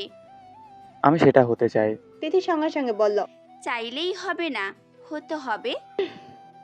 ক্যাফে থেকে বেরিয়ে দুজন আলাদা পথে হাঁটলো। কোনো নাটক নেই, কোনো প্রতিশ্রুতি নেই, কিন্তু বিদায়ের আগে তিথি থেমে বলল। একটা কথা, কবির দূরে দাঁড়ালো। আপনি যদি আবার বিয়ের চাপে পড়েন সিদ্ধান্ত নেবেন নিজের মতো করে। কবির হালকা হাসতো। এবার আমি কারো জীবন নিয়ে খেলবো না, এমনকি নিজেরও না। সন্ধ্যায় তিথি বাড়ি ফিরে মাকে বলল। আমি কথা বলেছি। তানিয়া মিঠে তাকিয়ে বললেন। কেমন লাগলো? হালকা, খুব হালকা। তিথি ভাবলো। আর দূরে কাবিতা রেস্টুরেন্টে ঢাকায় নতুন শাখার নকশা দেখছিল, পাশে নামাজের তফসিল। সে জানে এই গল্প এখনো শেষ হয়নি, কিন্তু এবার যদি শুরু হয় তা হবে ধীরে ধীরে, সতর্কভাবে, আর সত্যর ওপর দাঁড়িয়ে। ঢাকায় একটি বড় হল, আরো ঝলমল করছে, ফুলের সুবাস বাতাসে ভরে যাচ্ছে। কাবি চুপচাপ একপাশে দাঁড়িয়ে আছে, তার চোখে অসহায়তার ছাপ। তার পাশে দাঁড়িয়ে প্রিয়া, শালীন, দৃঢ় এবং আত্মবিশ্বাস। ভাইয়া, এটা শেষ করতেই হবে। বলল সে। কাবির চুপচাপ। প্রেমা খুশি মনে লাজুক হাসি দিচ্ছে। কবির চায়নি, সে চায়নি প্রেমার বিয়ে হোক এভাবে, তবে প্রিয়ার দৃঢ়। আমি সব দেখেছি ভাইয়া, তুমি বিরোধী হতে পারো, কিন্তু এই দায়িত্ব আমার। কবির মুখে কেবল নীরবতা। সে জানে বাধ্য করা হলে ভালোবাসা নয়, পরিবার মানে কিছু নিয়ম। বিয়ে শুরু। প্রেমা লিমন দাঁড়িয়ে আছে, চোখে হালকা ভয়, কিন্তু মুখে খুশি। কবির এক কোণে দাঁড়িয়ে নীরবতা দেখছে, মনে মনে বলছে। আমি চাইনি, কিন্তু সবাইকে দেখাতে পারছি না কতটা কষ্টে আছি। হলে প্রবেশ করলেন আরো অতিথি। আরও গান হাসি সব মিলিয়ে এক ভীষণ উৎসবের চাপ। এই সময় তিথি এবং তার মা শালীন ও পদাশীল হলের এক কোণে প্রবেশ করলো। তিথি চোখ নামিয়ে রেখেছে। মায়ের ধীর ও শালীন ভঙ্গি তাকে সাহস দিচ্ছে না। আম্মু, আমি ঠিক থাকবো। তুমি নীরব থেকেও শক্ত হতে পারো তিথি। তিথি বসে গেল মায়ের পাশে। সে জানে এই বিয়েতে সে শুধু দেখা করবে, কোনো স্থক্ষেপ নয়। কাবি দূরে দাঁড়িয়ে আছে, তার চোখে মিশ্র অনুভূতি, প্রেমার জন্য আনন্দ, নিজের জন্য দুঃখ, আর তিথিকে দেখলে লাজুকতা। তিথি চুপচাপ বসে আছে, কোনো শব্দ নেই, শুধু চোখের আলো। কাবির মনে মনে বলল, সে আরো বড় হয়েছে, এখনো লাজুক কিন্তু শক্ত। আমি চেয়েও তাকে ধরতে পারিনি। বিয়ের অনুষ্ঠান এগোচ্ছে। প্রিয়া ছুটে ছুটে সকলকে সামলাচ্ছে। ভাইয়া দেখো সব ঠিকঠাক হচ্ছে বলো।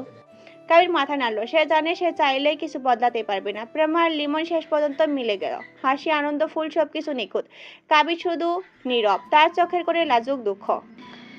বিয়ে শেষে সবাই ছবি তুলছে। প্রেমা আর লিমন হাসছে, অতিথিরা আনন্দিত। কাবির দাঁড়িয়ে একপাশে নীরব, তিথি মায়ের পাশে বসে, চোখ হালকা হাসি, শান্ত। শুধু একজনই ছিল যার জন্য দুঃখ আর অনিশ্চয়তা, কিন্তু তাকে এই দৃশ্য সুঝছে না। নীরব, শান্ত। কয়েকদিন পর ঢাকা, বিকেল, আকাশ হালকা মেঘ। কাবিরা রেস্টুরেন্টের পাশে ছোট্ট বাগানে দাঁড়িয়ে আছে, মন একদম স্থির। দূরে দেখা যাচ্ছে তিথি, চোখ নামানো, হাত সামান্য কাঁপছে। সে এখনো পর্দাশীল অবস্থায় আছে। কাবির ধীরে এগোলো, প্রতি পদক্ষেপে যেন সারা শরীর কাঁপছে। কেন এত সহজ হবে না? সে মনে মনে বলল। তিথি একটু তাকালো, চোখে বিস্ময়, তারপর হালকা লাজ। আপনি এখানে? হ্যাঁ, আমি এসেছি শুধু কথা বলতে। তিথি চুপ, চোখ নামিয়ে রাখলো। আমি আমি জানি না কি বলবো।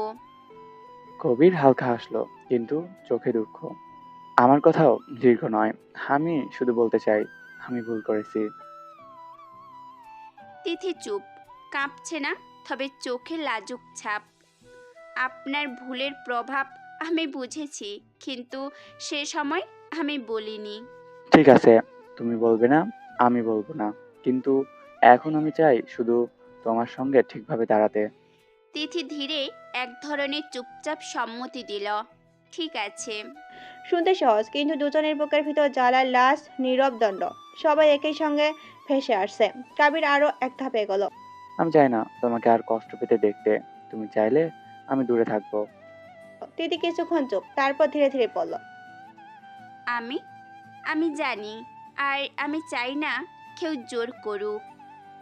ঠিক আছে, আমরা শুধু নীরবে ধীরে একে অপরকে বুঝবো। তিথি চোখে লাজুক আভা, মুখে হালকা হাসি। ধীরে, হ্যাঁ। বাগানে হাওয়া বইছে, দুজনেই দাঁড়িয়ে আছে, কোনো চাপ নেই, কোনো নাটক ছাড়া, শুধু নীরবতা, বোঝাপড়া। এই প্রথম মুহূর্ত, পর্দাশীল তিথি ও দুঃখ কবির। সেখানে কথার প্রয়োজন কম, চোখের ভাষায় যথেষ্ট। ঢাকা মেডিকেল কলেজ হাসপাতাল। তিথি তার সাদা লেপ কোট পরে এসেছে, চোখ সামান্য লাজুকতা, ধীরে ধীরে চলছে। কাবির সাথে এসেছে, হ্যান্ডসাম, চোখে একটু মৃদু হাসি। হঠাৎ ডাক্তাররা ও শিক্ষকরা তাকে ঘিরে ধরল। Oh, কি ডিসিপ্লিন, ডগ, কি কন্টেন্টাস। She is so talent. সত্যি সবাই তাকিয়ে আছে। আর তিথি, ও তো লাজুক। তিথি লজ্জায় চোখ নামিয়ে রাখলো, কিন্তু মুখে অদ্ভুত এক হাসি ফুটেছে। আমি শুধু কাজ করছি। ফিস ফিস করলো। একজন সিনিয়র ডক্টর তুমি বলল, দেখেছো তোমার রোগী ডাউট রাখে না। She is brilliant. কাবির হালকা হেসে বলল। আমি শুধু সাথে আছি। ডাক্তাররা মুগ্ধ হয়ে বলল, তিথি, তুমি খুব দ্রুত ডায়াগনোসিস করছো, অ্যামেজিং। খুব প্রফেশনাল। তিথি লাজুক ভাবে মাথা নাড়লো, কিন্তু চোখে ছোট্ট জেলাসি ফুটে উঠলো। সব মহিলা ডাক্তাররা কাবিরের দিকে তাকাচ্ছে। কাবির চোখে মৃদু হাসি, ফিস ফিস করে। তুমি জেলাস, তাই না? তিথি চোখ বড় বড় করে তাকালো। আমি না, আমি কিচ্ছু না। হঠাৎ একজন জুনিয়র ডক্টর বলল, কাবির, তুমি লাকি, এই ট্যালেন্ট, ব্রিলিয়ান্ট তোমার সাথে। কাবির হালকা লাজুক ভঙ্গিতে বলল। হ্যাঁ, আমি জানি। এক সিনিয়র শিক্ষক এগিয়ে আসলো। আমরা চাই তুমি ফিউচারের টপ ডাক্তার হবে, আর কবির তুমি সত্যি অসাধারণ টিচার। তিথি লাজুকতা ভাবে হেসেই বলল, সব ডাক্তাররা আমাকে প্রশংসা করছে, আর আপনি শুধু আমার দিকে তাকাচ্ছেন। কাবির ফিসফিস করে বলল, কারণ তুমি শুধু আমার। তিথি চোখ নামিয়ে ফেললো, লাজুক ভাবে হেসে বলল, আমি রেগে যাচ্ছি, কিন্তু সত্যি প্রশংসা ভালোই লাগে। ডাক্তাররা তিথিকে ঘিরে আলাপ করছে। কাবির পাশে দাঁড়িয়ে আছে, চোখে মৃদু হাসি। ঢাকা মেডিকেল কলেজে একটি বড় ক্যান্টিনে কাবির আজ সকালে সিদ্ধান্ত নিল সব স্টুডেন্টের জন্য রান্না করবে। তিথিকে ইমপ্রেস করার জন্য সে এত আয়োজন করেছে। তিথি হাতে হাত গুজে দাঁড়িয়ে আছে, চোখে সামান্য লাজুকতা, রাগের মিশ্রণ। আজ তুমি দেখবে আমি শুধু টেস্টি খাবার নয়, পানি চিপ হিসেবে দারুণ। মনে মনে বললে কাবির। কাবির হাতে বড় প্যান, সামান্য colourful vegetable. Pasta, fried rice, chicken curry সবকিছু একসঙ্গে। তিথি চোখ নামিয়ে হেসে ফিসফিস করে বলল, আপনি কি সব একসাথে ম্যানেজ করতে পারবেন? কাবির হাসি দিয়ে বলল, হুম। শেফ কবির চ্যালেঞ্জ মানে? স্টুডেন্টরা একে একে এসে দেখছে, সবাই ইমপ্রেসড। তিথি চোখ নামিয়ে ভেতরে হেসেই বলল, হুম, সত্যি ইমপ্রেসিভ। হঠাৎ এক জুনিয়র স্টুডেন্ট তিথির কাছে এসে ধাক্কা দেয়। ও তুমি কি ছাত্র? অসভ্যভাবে কথা বলতে শুরু করে। তিথি চুপচাপ বলল, সরি, আমি। কিন্তু ছেলেটি তিথির সাথে রুট আচরণ করছে। তিথি লজ্জা আর রাগ মিশিয়ে কিছু বলতে পারছে না। কাবি সেই দৃশ্য দেখে চোখ শান্ত আর কঠোরতা। ইনাফ। ছেলেটি তাকিয়ে আছে, হঠাৎ ভয় পেয়ে চুপ সেরে যায়। সরি স্যার, আমি। রেসপেক্ট করতে শিখো, কারোর সাথে খারাপ ব্যবহার করলে কনসিকুয়েন্স ফেস করতে হয়। ছেলেটি চুপ, মাথা নিচু করে চুপচাপ দাঁড়ালো। তিথি লজ্জা ও প্রশংসা মিলে বাজে অনুভূতি হয়। ক্যান্টিনের সবাই টেবিলে বসে। কাবির নিজে রান্না করা খাবার পরিবেশন করছে। তিথির চোখে ছোট্ট জ্বালাচি, লাজুক কি হাসি। একটু টেস্ট করতে পারি? সে ফিসফিস করে বলল, তুমি চাইলে আমি সার্ভ করছি। তিথি খাবার খেয়ে দেখলো, চোখে প্রশংসা, ওয়াও, সত্যি টেস্টি। ফিসফিস করে বলল। কাবির মাথা হালকা নাড়ালো, মনে মনে বলল, আজও তিথি ইমপ্রেস হয়েছে, আর সেই ছেলেটিও শাস্তি পেয়েছে। সব ঠিক হলো। তিথি লাজুক ভাবে হাসি দিয়ে বলল, হুম, আজকে আপনার রান্না আর প্রোটেক্টিভ অ্যাটিটিউড দুটোই কম্বো। কাবির হাসি ধরে রাখলো। ঠিক তাই, তুমি শুধু আমার হয়ে থেকো। তিথি কাবিরের কথায় মাথা মুন্ডু কিছুই বুঝলো না। ঢাকা মেডিকেল কলেজে হসপিটালের লাইব্রেরি, সকালবেলা। হালকা সূর্যের আলো জানলার কাছ দিয়ে ভিতরে ঢুকছে। তিথি মেডিকেল বই হাতে বসে আছে, কাবির তার পাশে। এখন কাবির সময় পেলে তিথির কাছে চলে আসে। তিথিও বারণ করে না। হঠাৎ পাশের করিডোরে কিছু শব্দ। একজন নতুন মেয়ে স্টুডেন্ট দ্রুত আসে, চোখে হাসি। চিফ কাবির, দেখছি আপনি এখানে। কাবির মৃদু হাসলো, হ্যালো বলল। তিথি চোখ বড় বড় করে তাকালো, মনে মনে বলল, কে? মেয়েটি আনন্দিত, কিছুটা ফ্ল্যাট। আপনি সবসময় এত ভালো আর হ্যান্ডসাম। কাবির চোখে হালকা হাসি, কিন্তু দূরত্ব বজায় রেখেছে। শুধু সাহায্য করছি। তিথির জেলা শুরু হয়। তিথির চোখ নামিয়ে বুকটা হালকা থক করে ওঠে। না, আমি কি জেলাস হচ্ছি? মেয়েটি হঠাৎ কাবিরের দিকে ঘনিষ্ঠভাবে চোখ দিয়ে বলল, কাবির, আপনি কি লাঞ্চ খেতে চান? আমি আজ নতুন রেসিপির চেষ্টা করেছি। কাবির থমকে গেল, মনে মনে বলল, ওহ না, তিথি এটা দেখছে। কিন্তু ইতস্তত করে বলল, ধন্যবাদ, কিন্তু তিথি এখানে আছে। আপনি কেন এমন বললেন? মনে হচ্ছে আমাকে ইগনোর করছে। তিথি দেখছো, আমি শুধু তোমার। তিথি চুপ রইল, চোখ লাল, রেগে আছে, কিন্তু একটু হাসি লুকাইল না। আমি রেগে গেলাম? ডক্টররা লাইব্রেরিতে উপস্থিত, তারা প্রকাশ্যভাবে হাসছে। এত কেমিস্ট্রি। কাবিরের ফানি প্রজেক্ট ভঙ্গিতেই বলল, তিথি, তুমি জেলাস হতেই পারো, কিন্তু আমি সবসময় তোমার পাশে থাকবো। আমি রেগেও গেলাম, কিন্তু। কাবির মাথা হালকা নাড়ালো, সে ফিসফিস করলো, ফানি সিচুয়েশন। আপনি জানেন আমি রেগে গেলেও আপনি আমাকে সবসময় হাসাতে পারেন। ঢাকা মেডিকেল কলেজের অডিটোরিয়ামে আজ ভিড়, বার্ষিক ইভেন্ট। স্টুডেন্ট, ডক্টর, শিক্ষক সবাই উত্তেজিত। আজ বিশেষ অতিথি হিসাবে এসে উপস্থিত কবির। তিথির চোখ বাদে দেখা যাচ্ছে না, কেউ তাকে চিনতে পারছে না। কবির হালকা হাসি দিয়ে স্টেজের দিকে এগোলো। তিনি নিজে হাতে বানানো কুকিজ নিয়ে এসেছে। Good morning everyone. আজ আমি শুধু ইন্সপিরেশনই করব না, কিছু ফানি ও টেস্টি মোমেন্ট আনবো। আমি নিজে বানিয়েছি, যদি কেউ চায় পরে আমাকে জানাবেন। স্টুডেন্টরা হাসি দিয়ে এগিয়ে আসে, কেউ খেতে চাচ্ছে, কেউ খুশি। কিছু কুকিজ পড়ে গেল, কেউ চেয়ার থেকে পড়লো, সব মিলিয়ে হাস্যকর। কিন্তু তিথি শুধু কাবিরের দিকে হালকা ব্লাশ, লাজুক হাসি। ওহ, আজও আমি রেগে গেলেও ওর কাছে দাঁড়ালে সব ভুলে যাই।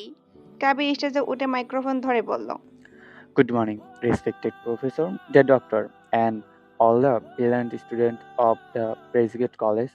আজ আমি এখানে এসেছি শুধু আপনাদের দেখে খুশি হতে নয়, আপনাদের সাথে কিছু গুরুত্বপূর্ণ কথা শেয়ার করতে। লাইফে অনেক অবস্টেকাল আসে, অনেক সময় আমরা নিজেকে হারিয়ে ফেলি, ডাউট করি নিজের ডিসিশন নিয়ে। কিন্তু remember, failure is not the offside of success, it's part of it. যদি তুমি আজ ফেল করো, তাহলে মানে তুমি টুমোরো আরও স্ট্রং হয়ে উঠবে। আমি আপনাদের একটা কথা বলতে চাই, ডিসিপ্লিন, পেশেন্স এবং পেশেন্ট ডিসিপ্লিন ছাড়া তুমি কোনো স্কিল পারফরমেন্স করতে পারবে না। পেশেন্স ছাড়া তুমি চ্যালেঞ্জের ওভারকাম করতে পারবে না, আর পেশেন্স ছাড়া তুমি নিজের গোলে পৌঁছাতে পারবে না। তুমি যদি ডক্টর হও, নার্স হও, রিসার্চার হও বা মেডিকেল ফিল্ডের কোনো প্রফেশনাল হও, মনে রেখো আপনার কাজ শুধু মেডিসিন দেওয়া নয়।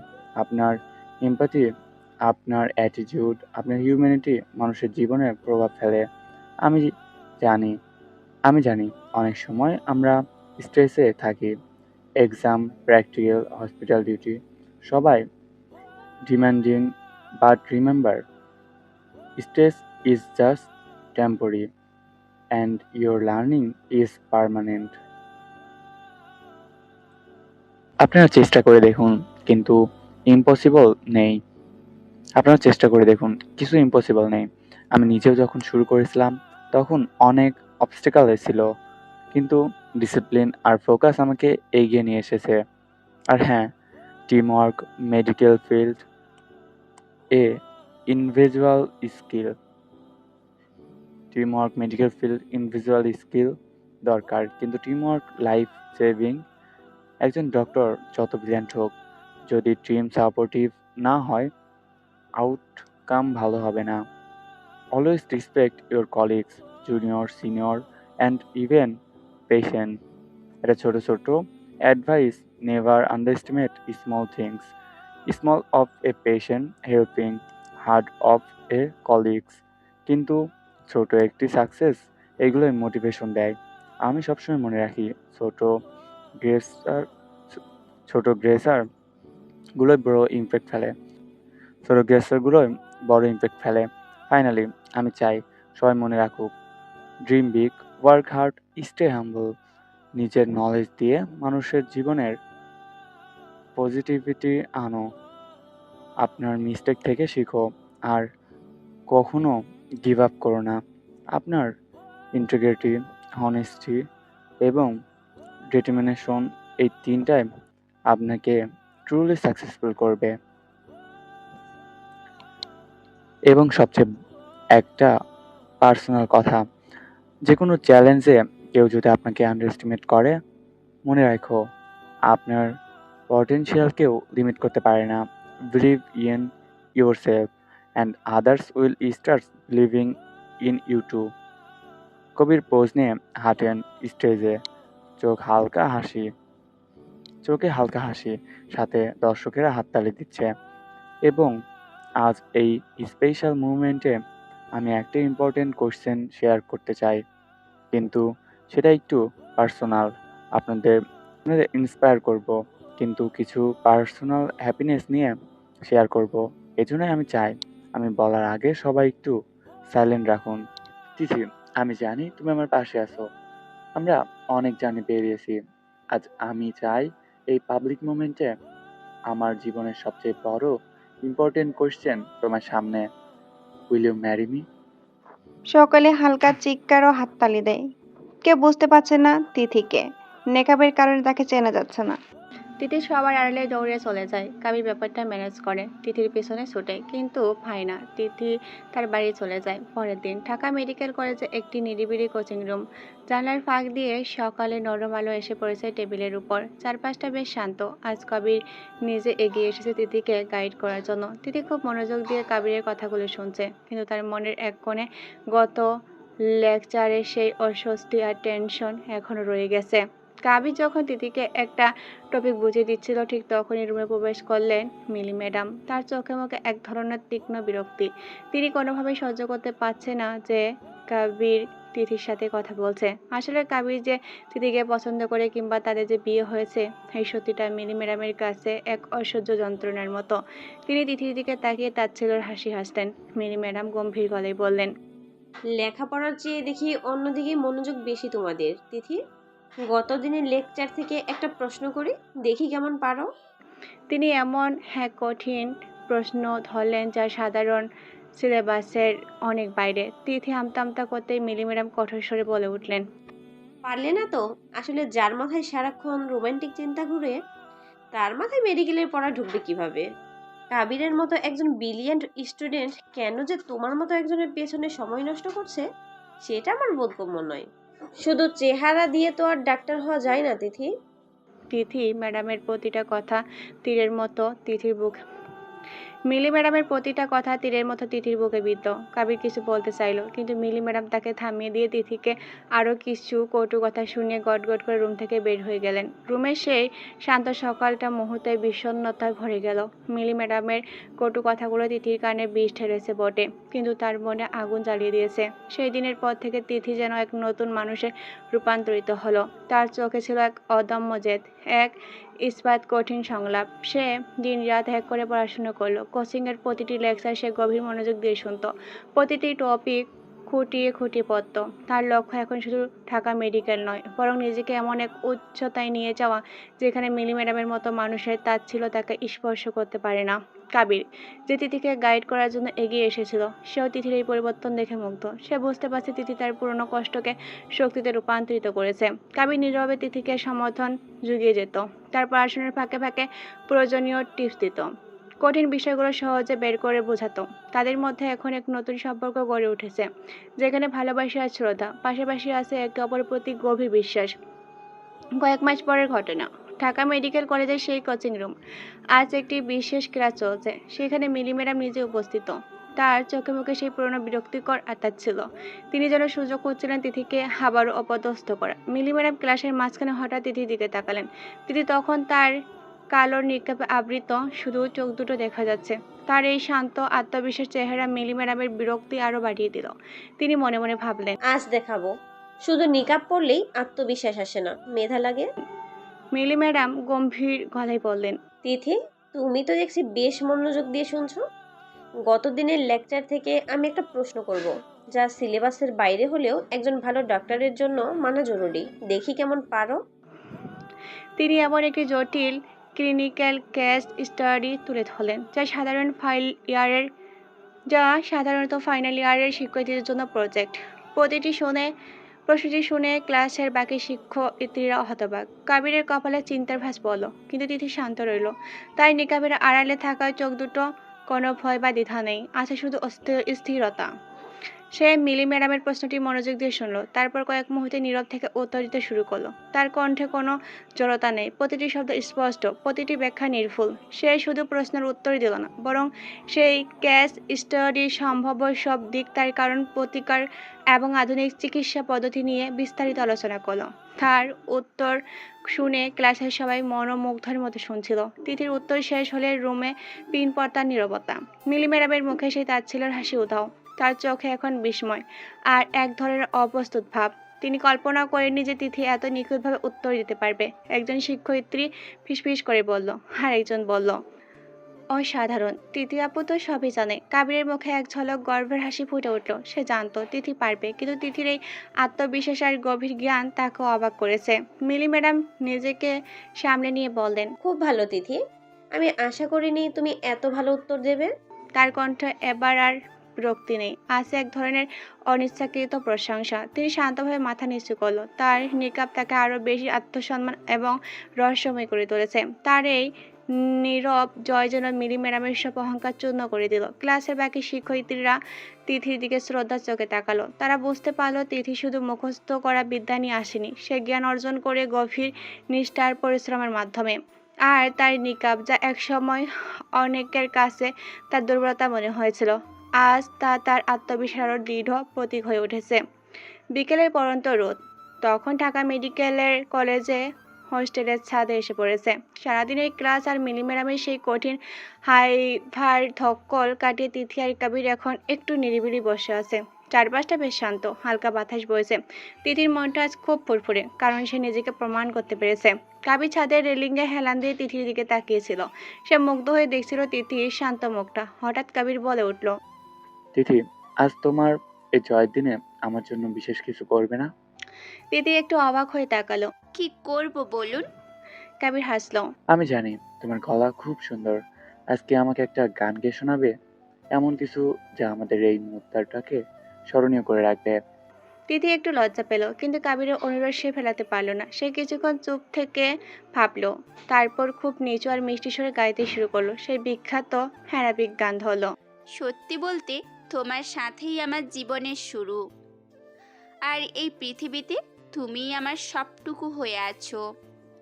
তোমার সাথে আমি এক ধরনের নিরাপত্তা খুঁজে পেয়েছি, আর তুমিই আমাকে নতুন করে বাঁচতে শিখিয়েছো।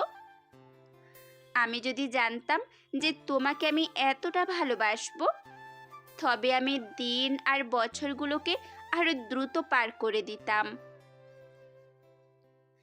যাতে আমি তোমার সাথে তোমার এই আলিঙ্গনে থাকতে পারি। ওগো আমার প্রিয়, তুমি এই পৃথিবীর সবচেয়ে মূল্যবান মানুষ। আমি এক মুহূর্তের জন্য তোমার থেকে দূরে থাকতে পারবো না, আর তোমাকে ছাড়া আমি আমার জীবন কল্পনাও করতে পারি না। তুমি আমার জীবনে, আর তুমিই আমার আত্মা, আর আমার পুরো জীবন তোমার ওই চোখের জন্য উৎসর্গ করা। আমার জীবনের অতীত যা কিছু গেছে তা আমি আর গুনব না, আর ভবিষ্যতে যা কিছু আসবে তা কেবল তোমার সাথেই কাটাবো। তুমি আমার জীবনকে আনন্দে ভরিয়ে দিয়েছো, আর তুমি আমার হৃদয়ের সব ক্ষত সরিয়ে দিয়েছো। আমি যদি জানতাম যে তোমাকে আমি এতটা ভালোবাসবো, তবে আমি দিন আর বছরগুলোকে আরো দ্রুত পার করে দিতাম, যাতে আমি তোমার সাথে তোমার এই আলিঙ্গনে থাকতে পারি। ওগো আমার প্রিয়, তুমি এই পৃথিবীর সবচেয়ে মূল্যবান মানুষ। তিথির কণ্ঠে মাদকতার আরবিক শব্দের সেই গভীর আবেগ যেন বাতাসের সাথে মিশে যাচ্ছিল। সে যখন গাইছিল তখন তার চোখ ছিল কাবিরের চোখের দিকে। গানের প্রতিটি কথাই যেন সে কাবিরের প্রতি ভালোবাসার কৃতজ্ঞতা প্রকাশ করেছিল। কাবির স্তব্ধ হয়ে শুনছিল। সে জানত তিথি গুণী, কিন্তু তার কণ্ঠে আরবিক গানের এই সুর তাকে এক অন্য জগতে নিয়ে যাচ্ছে। ছাদের উপর গোধূলির আলো আর তিথির কণ্ঠে সেই সুর, সব মিলিয়ে এক মায়াবী পরিবেশ তৈরি হলো। গান শেষ হওয়ার পরে কাবির কিছুক্ষণ কোনো কথা বলতে পারল না। কাবির আবেগঘন গলায় বলল, তিথি, তোমার এই গানটা আমার হৃদয়ে গেঁথে থাকবে। মিলি ম্যাডাম বা অন্য কেউ আমাদের মাঝে যতই বাধা আসুক না কেন, তোমার এই সুর আর আমাদের এই বন্ধন কেউ ভাঙতে পারবে না। তিথির গানের শেষ রেশটুকু যখন বিকেলের বাতাসে মিলে গেল, তখন সেখানে গভীর নীরবতা নেমে এলো। কাবির তখনও তিথির চোখে দিকে তাকিয়ে আছে, যেন সে ওই সুরের মায়াজাল আটকে গেছে। তিথি গান শেষ করে একটু লাজুক হাসলো, কিন্তু কাবিরের চোখে সেই গভীরতা দেখে সেও কিছুটা গম্ভীর হয়ে গেল। কাবির তিথির হাত দুটো নিজের হাতের মুঠোয় নিয়ে একটু শক্ত করে ধরল।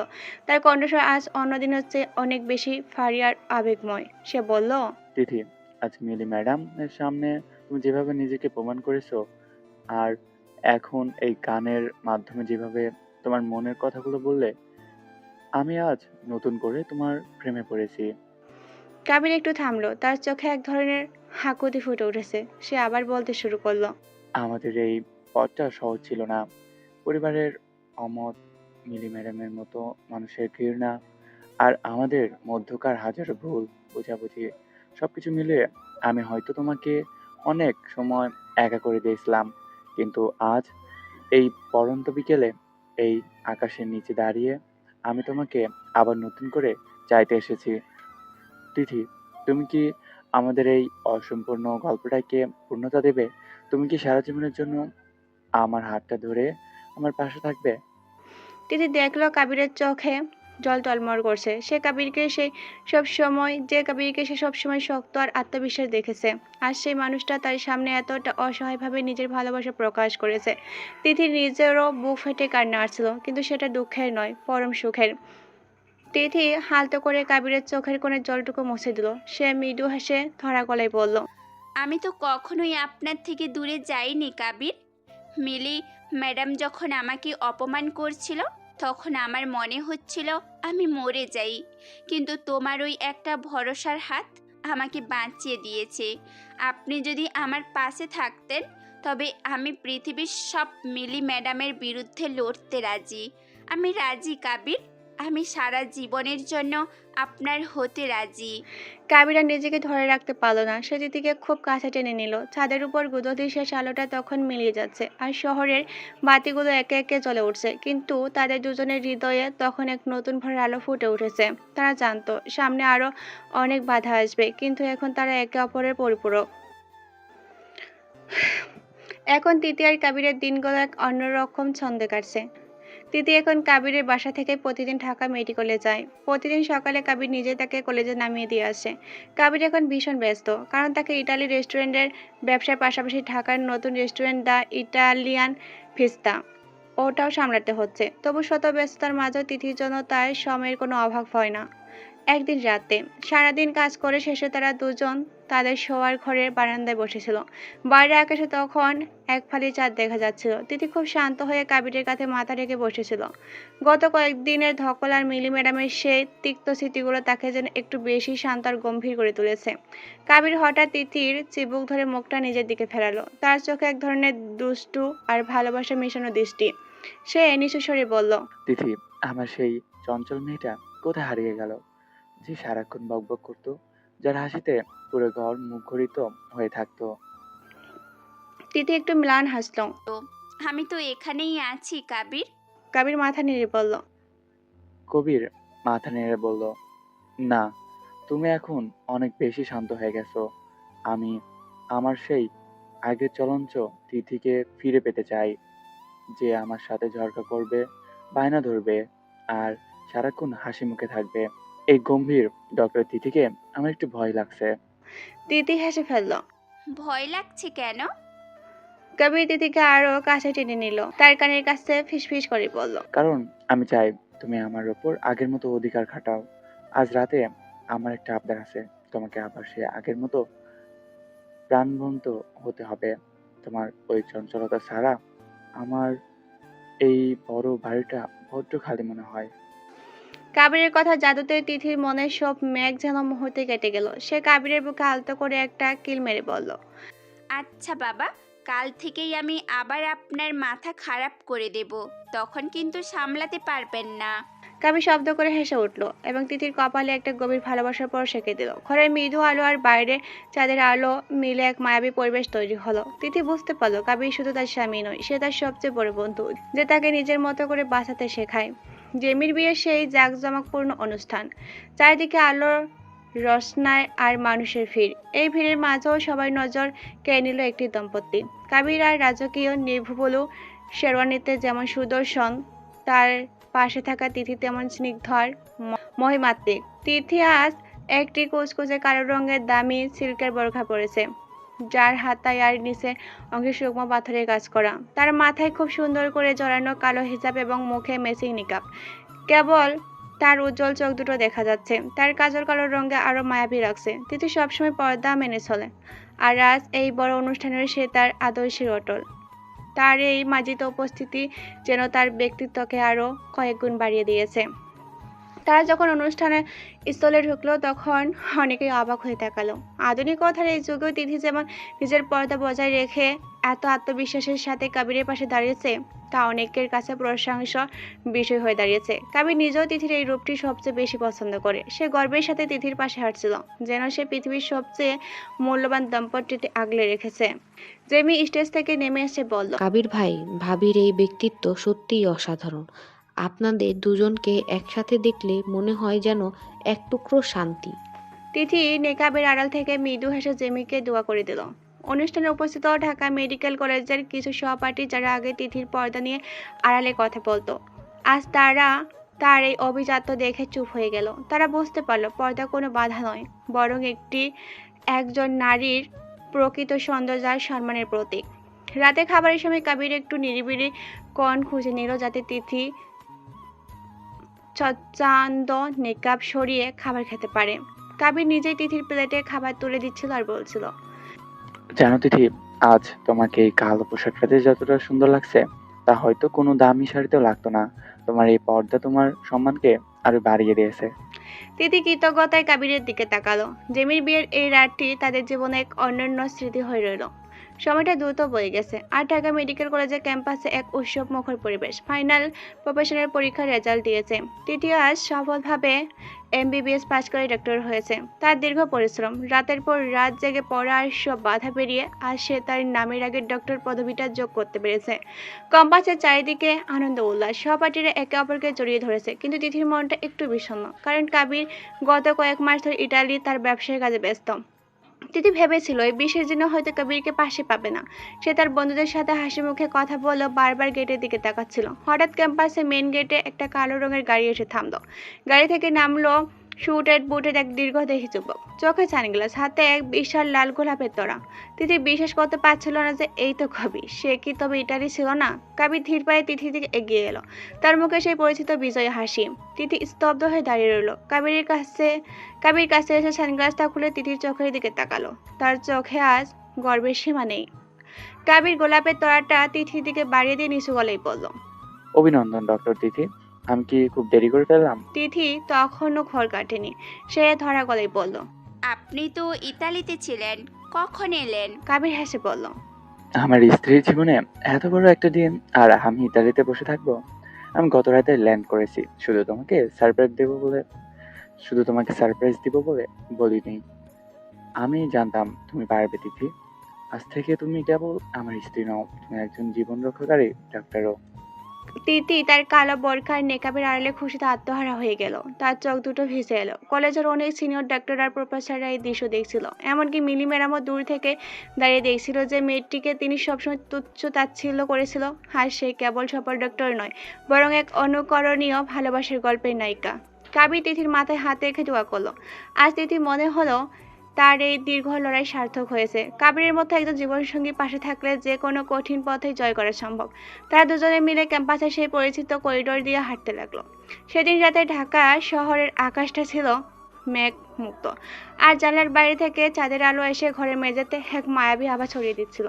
ডক্টর হওয়ার সেই আনন্দ দিনের শেষে তিথি আর কাবির এখন তাদের নিজেদের একান্ত নির্ভর করে সারাদিনের কোলাহল আর অভিনন্দনের জোয়ার শেষে এখন কেবল তারা দুজন। তিথি তার ড্রয়িং টেবিলের সামনে বসে হিজাব আর নিকাব সরিয়ে আয়নায় নিজের প্রতিছবি দেখছিল। তার চোখে মুখে এক ধরনের প্রশান্তি। ঠিক তখনই কাবির পিছন থেকে এসে তিথির কাঁধে হাত রাখলো। আয়নায় দুজনের চোখাচোখি হলো। কাবিরের দৃষ্টি আজ অন্যদিনের চেয়ে অনেক বেশি গভীর এবং অর্থবহ। কাবির নিচু স্বরে ডাকলো, তিথি। তিথি ঘুরে তাকালো। কাবির তার হাত দুটো নিজের হাতের মুঠোয় নিয়ে খুব কাছে এসে দাঁড়ালো। সে তিথির চোখের দিকে তাকিয়ে অন্তত আবেগপূর্ণ গলায় বলল, তিথি, একদিন তুমি তোমার পড়াশোনা, ক্যারিয়ার আর নিজেকে প্রমাণ করার লড়াইয়ে ব্যস্ত ছিলে। আমি সবসময় চেয়েছিলাম তুমি আগে নিজের লক্ষ্যে পৌঁছাও। আজ তুমি সফল, আজ তুমি একজন ডাক্তার। আমার জীবনের একটা বড় অধ্যায় পূরণ হয়েছে। কবির একটু থামলো, তারপর তিথির চিবুকটা আলতো করে উঁচিয়ে ধরে বলল, আজ এই বিশেষ রাতে আমি তোমার কাছে আমার স্বামীর অধিকারটুকু চেয়ে নিতে চাই।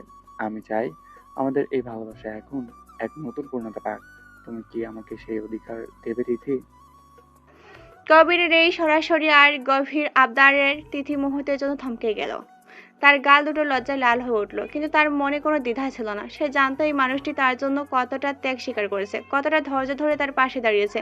কাবিরের প্রতি তার ভালোবাসার শ্রদ্ধা আজ এক অন্য উচ্চতায় পৌঁছে গেছে। তিথি লাজুক হেসে মাথা নিচু করলো এবং ধীর গতিতে কাবিরের বুকে মাথা রাখলো। তার এই নীরব সম্মতিই ছিল কাবিরের জন্য সবচেয়ে বড় উত্তর। সে ফিসফিস করে বলল, আমি তো সব সময় আপনার কাবির, আজ থেকে আমার সবটুকু কেবল আপনারই।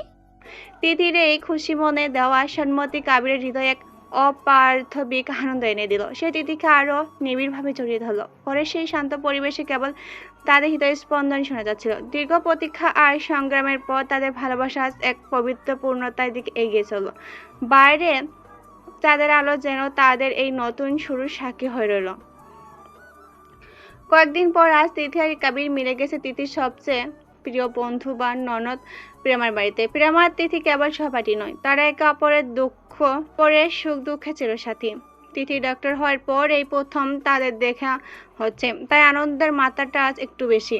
প্রেমাদের ড্রয়িং রুমে পা রাখতে প্রেমা চিৎকার করে এসে তিথিকে জড়িয়ে ধরল। অভিনন্দন ডক্টর। তিথি, আমি জানতাম তুই পারবি। তিথিও তার বন্ধুকে শক্ত করে জড়িয়ে ধরল। যদিও তিথি এখন বিবাহিত এবং একজন ডক্টর, কিন্তু প্রেমার সামনে এলেই সে যেন সেই আগের চঞ্চলার হাসি খুশি মেয়েটাই হয়ে যায়।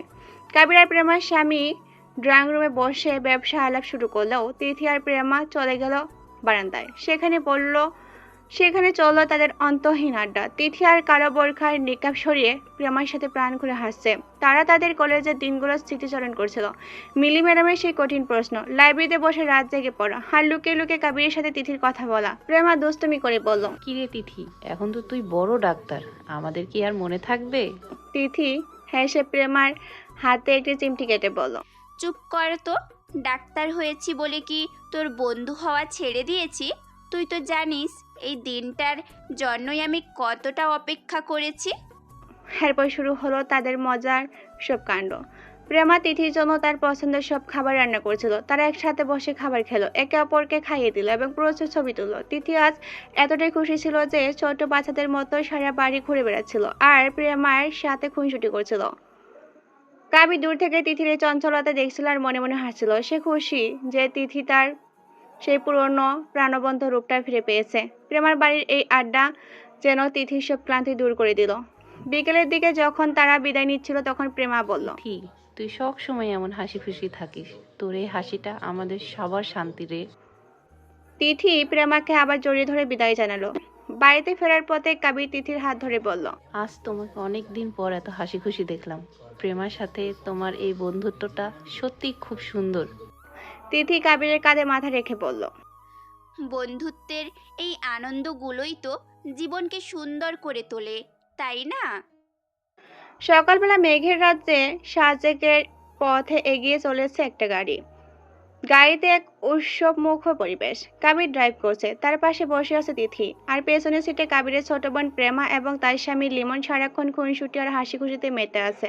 প্রেমা তার বড় ভাই কাবিরের খুব আদরের, আর তিথির সাথে তার সম্পর্ক এখন ননদ ভাবির চেয়েও বেশি বন্ধুত্বর মতো। সাজেকে পৌঁছানোর পর যখন তারা পাহাড়ের চূড়ান্ত পৌঁছালো তখন চারিদিকে কেবল সাদা মেঘের ফেলা। তিথি তার কালো বোরখার নিকাব পরে থাকলেও তার চোখের কোণে উপচে পড়া আনন্দ স্পষ্ট বোঝা যাচ্ছিল। সে মুগ্ধ হয়ে পাহাড়ের গায়ে মেঘেদের খেলা দেখছিল। প্রেমা তিথির হাত ধরে টেনে নিয়ে গেল ভিউ পয়েন্টের একদম সামনে। প্রেমা তিথি মিলে সেখানে প্রচুর ছবি তুলল। লিমনের কবির তাদের এই আনন্দ দেখে হাসছিল। লিমন রসিকতা করেই বলল, ভাইয়া, আপনার বোন আর আপনার স্ত্রী মিলে তো আমাদের পাত্তাই দিচ্ছে না। ওরা তো মেঘের রাজ্যে হারিয়ে গেছে। কবির হেসেই বলল, ওদের আনন্দ করতে দাও লিমন। তিথি অনেক পরিশ্রমের পর ডাক্তার হয়েছে, ওর এই বিরতিটা খুব দরকার ছিল। আর প্রমা তো সবসময় এমন চঞ্চল। বিকেলের দিকে তারা সবাই মিলে কংলাক পাহাড়ে ট্রেকিং করতে গেল। পাহাড়ের আঁকাবাঁকা পথে হাঁটার সময় কবির শক্ত করে তিথির হাত ধরে রেখেছিল যাতে তারা কোনো কষ্ট করতে না হয়। পাহাড়ের চূড়ান্তায় বসে তারা সবাই মিলে সূর্যাস্ত দেখলো। আকাশের রং যখন লালচে কমলা হয়ে এলো তখন এক অদ্ভুত নীরবতা আর শান্তি নেমে এলো সবার মনে। রাতে সাজেকের রিসোর্টের বারান্দায় তারা সবাই মিলে আড্ডায় বসত। পাহাড়ের হিমেল হাওয়ার গরম কফি আর লিমনের মজার সব জোকস মিলে আড্ডা জমে উঠলো। প্রেমা হঠাৎ বলে উঠল, ভাইয়া, ভাবিকে নিয়ে তুমি ইটালিতে চলে যাওয়ার আগে আমাদের এই ট্রিপটা সব সময় মনে থাকবে। আমরা কতদিন পর এভাবে সবাই একসাথে হলাম, তাই না? তিথি প্রেমার হাত ধরে বলল, সত্যি প্রমা, এই কয়েকটা দিন আমার জীবনের অন্যতম সেরা সময় হয়ে থাকবে।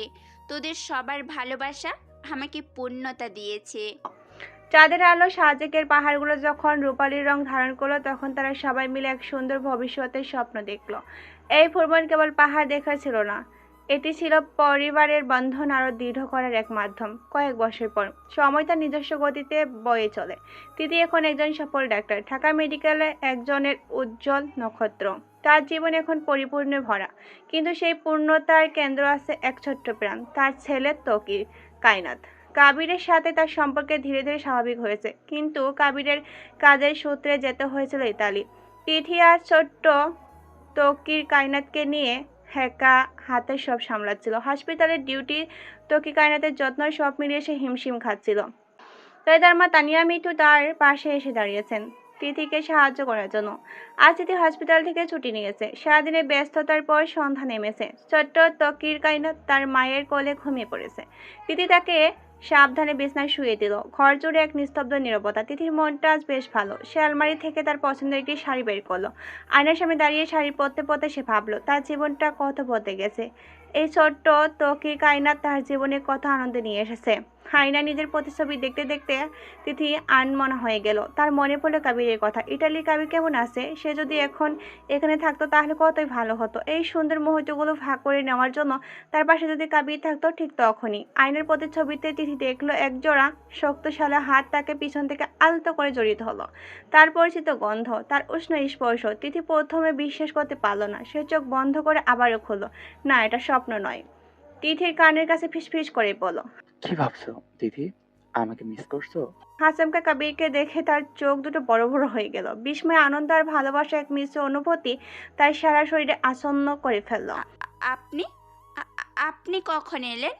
তিথি আরো শক্ত করে জড়িয়ে ধরল। এই তো কিছুক্ষণ আগে তোমাকে সারপ্রাইজ দিতে চেয়েছিলাম। কেমন লাগলো আমার সারপ্রাইজ দিতে? কাবিরের দিকে ঘুরল। তার চোখে জল, মুখে হাসি। সে কাবিরের বুকে ঝাঁপিয়ে পড়ল। দীর্ঘ দিনের বিরহ, কষ্ট আর ভালোবাসার সব অনুভূতি যেন এই মুহূর্তে একাকার হয়ে গেল। আমি ভাবতেই পারিনি আপনি এত তাড়াতাড়ি ফিরে আসবেন। সত্যি আমি আর এক মুহূর্ত তোমার আর আমাদের ছোট্ট সোনামণি তকির কায়নাতের থেকে দূরে থাকতে পারছিলাম না। সেই রাতে চাঁদের ছোট্ট ঘরটি ভালোবাসা উষ্ণতায় ভরে উঠল। ইটালির দূরত্ব, কাইফার প্রতারণা, অতীতের সব কষ্ট, সব কিছু যেন এই মুহূর্তে অর্থহীন হয়ে গেল। তাদের ভালোবাসা, তাদের পরিবার, এটাই ছিল জীবনের সবচেয়ে বড় প্রাপ্তি। সমাপ্ত। গল্পটি যদি ভালো লেগে থাকে তাহলে অবশ্যই একটি লাইক এবং শেয়ার করে দেবেন। গল্পটি কেমন হয়েছে এবং আপনাদের কীরকম গল্প পছন্দ কমেন্ট করে জানিয়ে দেবেন। ধন্যবাদ।